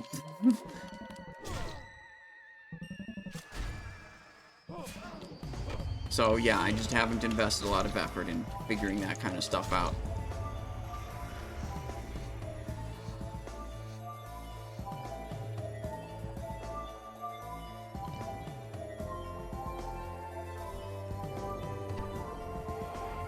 Trash DPS was relevant in Nax. Yeah, in Nax, the bosses were all easy, so like you were gonna run over them anyways. And there was a lot of trash between them. So accelerating the trash DPS and figuring out how to do it very well was very relevant.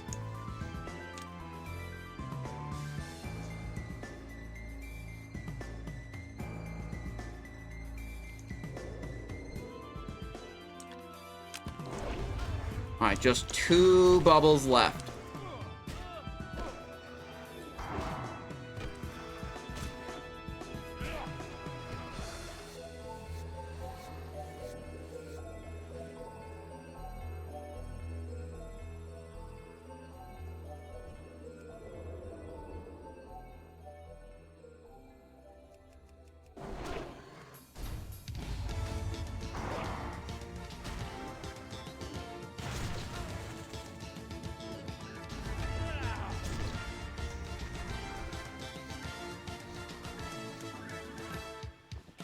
Heavy leather.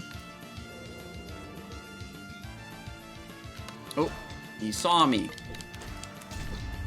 Okay, heavy leathers, thick leathers. Yeah, about a 4-to-1 ratio. Thick leather, and we'll probably start getting more thick leathers as we do slightly higher level enemies. Can we go back to Nax, please? Nax is always there for you on Classic Era, where rogues don't have Fan of Knives, but warriors do have Whirlwind and Cleave. Very balanced, right? Fun experience. I meant Wrath of the Lich King, Nax. Yeah, I know you did. I know that's what you meant. Fuck, go burr. Yep. Those were the good days. Those were the good days. When your item level 200 crafted dagger and your level 58 dungeon drop were dropping fat deuces on every other class's damage output. Project Remy, hello. How are you today? I am busy not paying enough attention to my hardcore character's life total and burning through health potions. How about you? That's what we have health potions for. It's fine. When you're 2.6k gear score and deal 50k DPS. Exactly. I love it when you, like, equip Spellblade and you equip Fellstriker and your your gear score tanks by, like, 800. And you're just like, yep, these items are Abyss. And, yep, they're very good. And I'm gonna do more damage than you with them. Kulga TFT coming in with a Prime sub. Welcome to the stream. Thank you very much for your support. How are you doing today? Are you excited for a season of Discovery? I'm very excited for a season of Discovery. Convic, hello. It is comfy hardcore time. We're getting towards the end. We're hitting 39 and then we're calling it. And guys, some of you guys might have missed it earlier.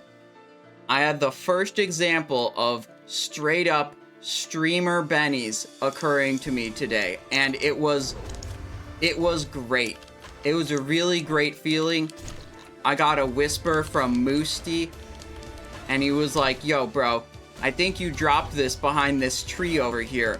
I picked it up, and here, you can have it. And he invited me to a party. And I was like, okay, accept invite. Expecting to get layered and assassinated by some trick.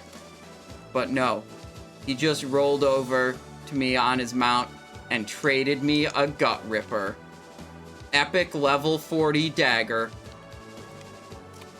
So in 2 levels, we can level up, we can equip the Gut Ripper. We're gonna get it enchanted with something good. Either probably +4 weapon damage, I think. Just for the fattest ambushes possible. He even did a guild invite. Wait. Big hog damage. Yeah, I've declined. Wait, the guild invite I got today was for some guild name that was a pun on erectile dysfunction. I didn't realize who it was inviting me. But when the guild name was something erectile dysfunction related, I just declined.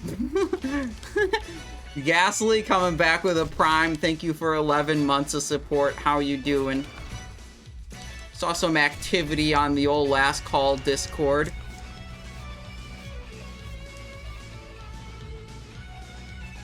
Project Remy says roll between 1 and 10.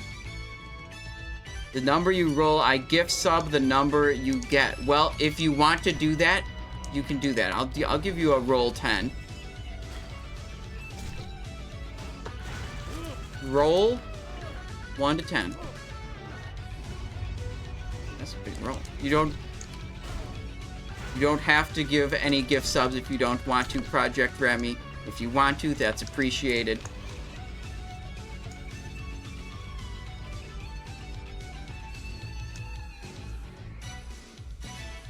Yeah, this rolled a 9. It's font size maximum. There we go. Log damage. Oh, it shows up here too. Remy Big log gifted damage.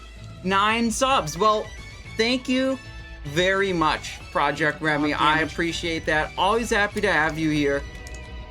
Valued member of our log damage. community. How are you doing? Are you having a good day? I'm having a Log good day. damage. I like these chill hardcore streams. Big log damage. Atro22 coming in with a Prime Gaming sub as well. Welcome to the stream. Big Thank you. Log damage. Convict says, look at this guy, Log what damage. a legend. Yeah, Project Remy's been a long time Simon Eyes Show fan. Log Happy damage. to have them around. Got your Log Bis neck damage. today from Gunship on Elemental Shaman. Nice. Very cool. I like Gunship. You know, also known as Loot Ship. You know, easy boss, easy loot. I've got Ichthyrus. There's a chest that drops from that boss in 25-man called Ichthyrus Sack of Wonder. I got that on 2 of my rogues this week. I got it on my frick. Was it the Assassination rogue? I think it was the Assassination rogue, and I also got it on my main. Very good.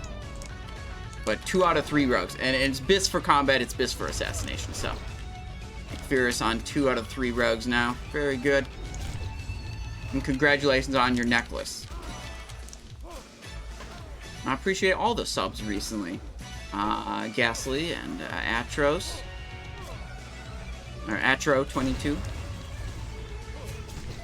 We mostly do rogue stuff on this stream. Sometimes hardcore rogue.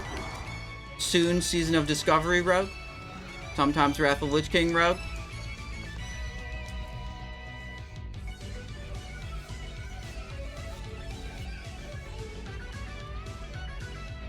We had an item sell a little bit ago. Headhunters, Spalders of the Monkey sold. That was 2.5 gold for those. Damn, aggroed the other one.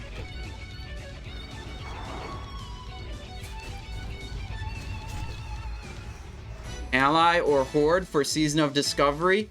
Whatever, possibly both. But whichever guild I end up playing with, you know, whatever they go, I'll go. I don't have a, like, strong preference, you know. Blind Mist, Evasion. This is what I get for being bad at the game.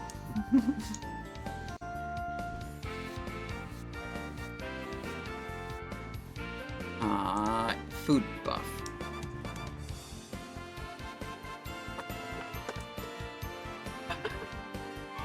Getting towards the end here. One more bubble.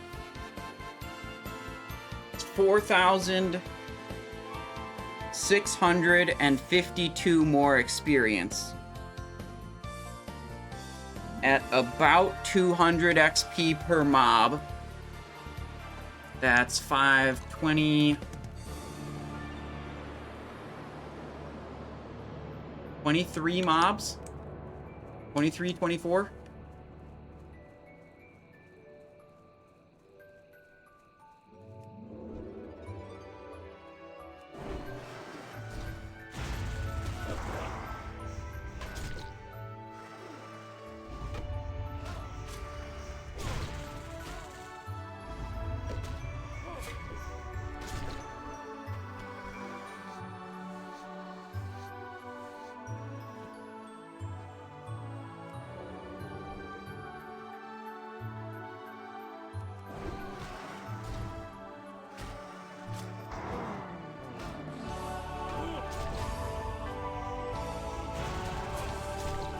Dude, they made hella changes on, like, every class, giving, like, insane new abilities.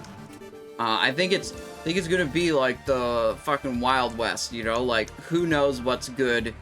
I'm sure it'll get figured out quickly, but, like, that time, that, like, golden time before everything's figured out and people are just styling and, like, doing crazy builds and shit, it's gonna be great.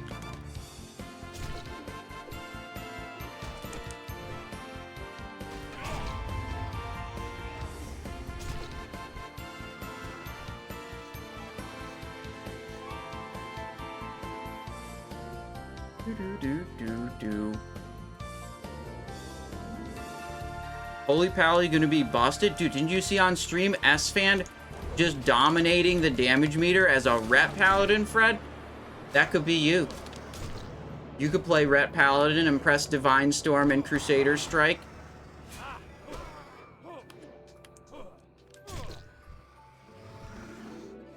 It's actually, okay, of all the streamers that did it, I'm pretty sure S-Fan was the only one who had a DPS meter installed. And he was doing like 50% more than the next highest DPS in the group. He was actually dominating. Like, it wasn't close.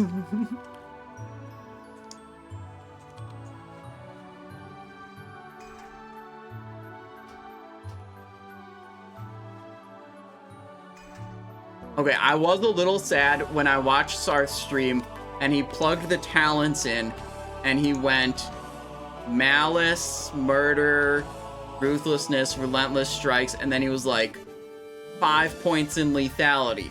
I'm a mutilate build. Those 5 points in lethality should have been opportunity. It would have been way better.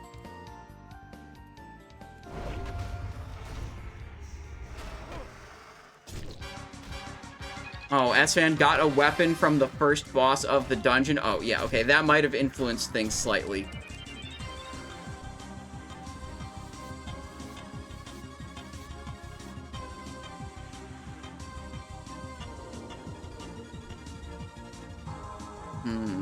How long do I have to wait before this guy's not going to aggro the other one? Well, can't wait any longer. Remorseless is about to fade. There we go. Sarth missed his opportunity quite literally.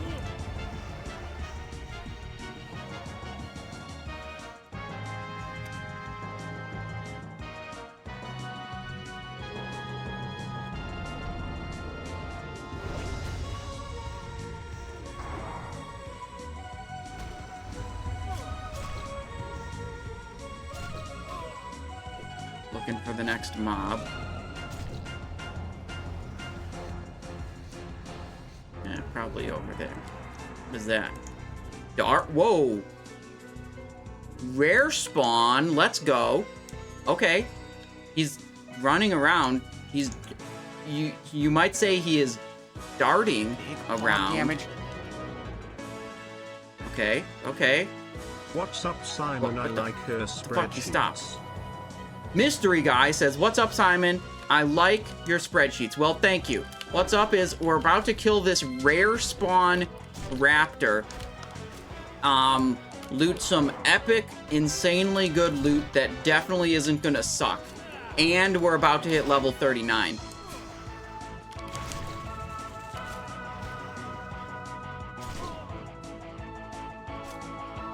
$235 XP. Darts level 38.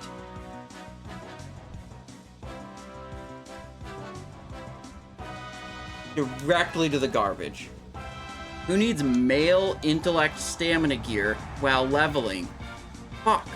If it was cloth, we would have sold it. But not male.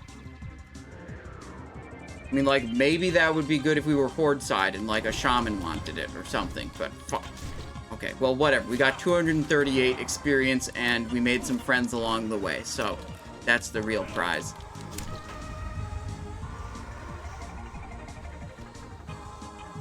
Mystery Guy, thank you. Thank you for the sub. Thank you for 11 months of support. I appreciate that.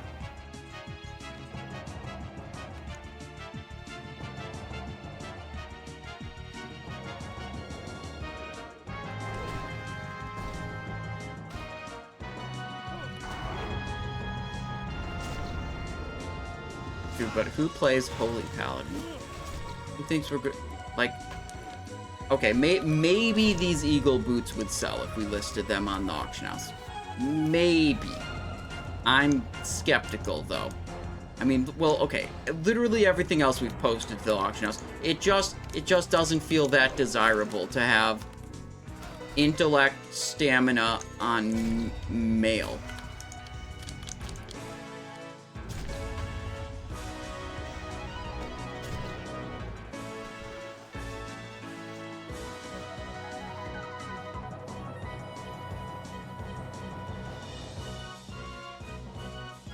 No healing power, I'm out. See, Fred knows. He's good holy paladin.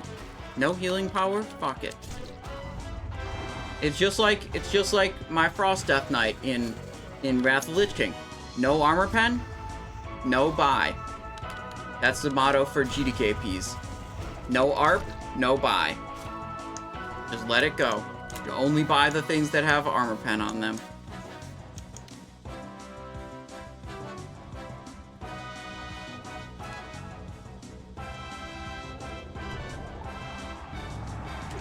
No shoes, no shirt, no armor pen, no buy. Healing power at level 30. Yeah, you can find greens that are like randomly enchanted. It could be like, instead of the eagle, it could have been of healing. And it would have had actual factual healing spell power, or like increased healing on it. And would have been insane.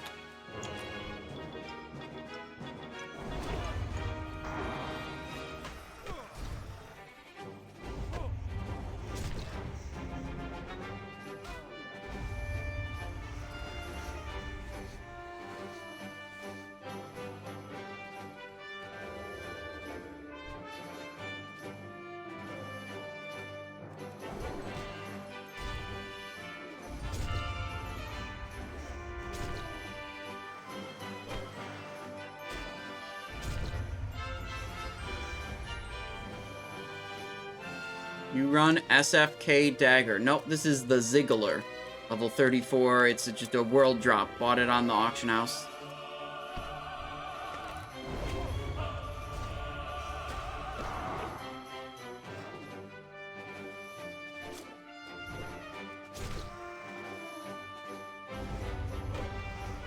It's a Fell Striker? I wish. Look, we're about to have Gut Ripper Dagger, another auction house wonder. Or, well, for most people, you would buy that on the auction house to get it. Where you get next big dagger? The auction house again. Gut Ripper.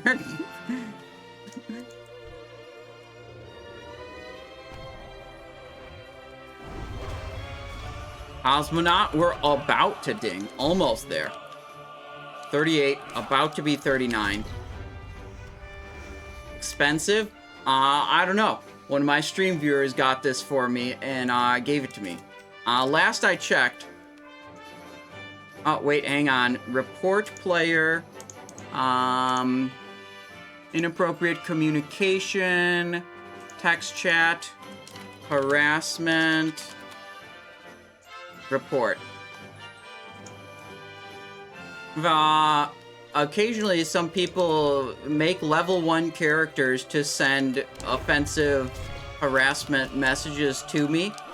And I just gotta, like, report them right away before they delete the character. Which, it seems like I did successfully.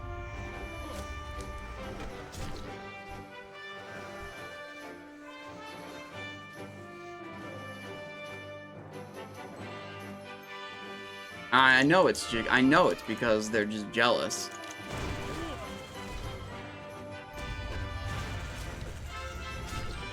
Haters gonna hate. True. Probably warriors. There's some really fucking angry warriors in the comment section of my most recent video where I said maybe a simulator telling you it's a 32 DPS difference for a rogue versus a warrior to do expose or sunder is just not a big enough of a factor to to like, holy shit.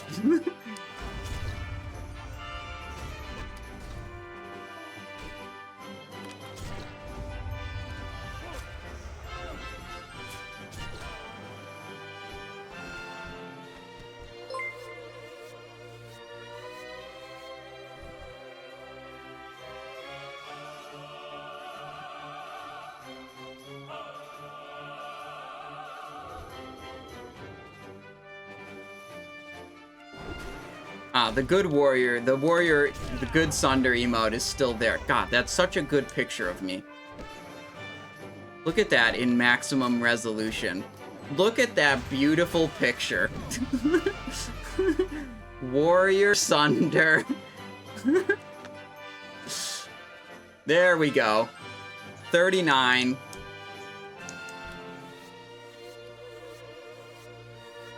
We'll travel back to the land of the dwarves. Get the hell out of here. Same hat as today, yeah. True. Level 39. Where do we put the next point? I think we should go for Relentless Strikes. So we gotta invest a little bit more over here. We have 7 points, so we can put 2 more in Malice. And then we can do Relentless Strikes, or we could do... Finishing moves, 20% chance to add a combo point to your target. That doesn't seem relevant. Yeah, we're definitely going Malice. And we'll work towards that.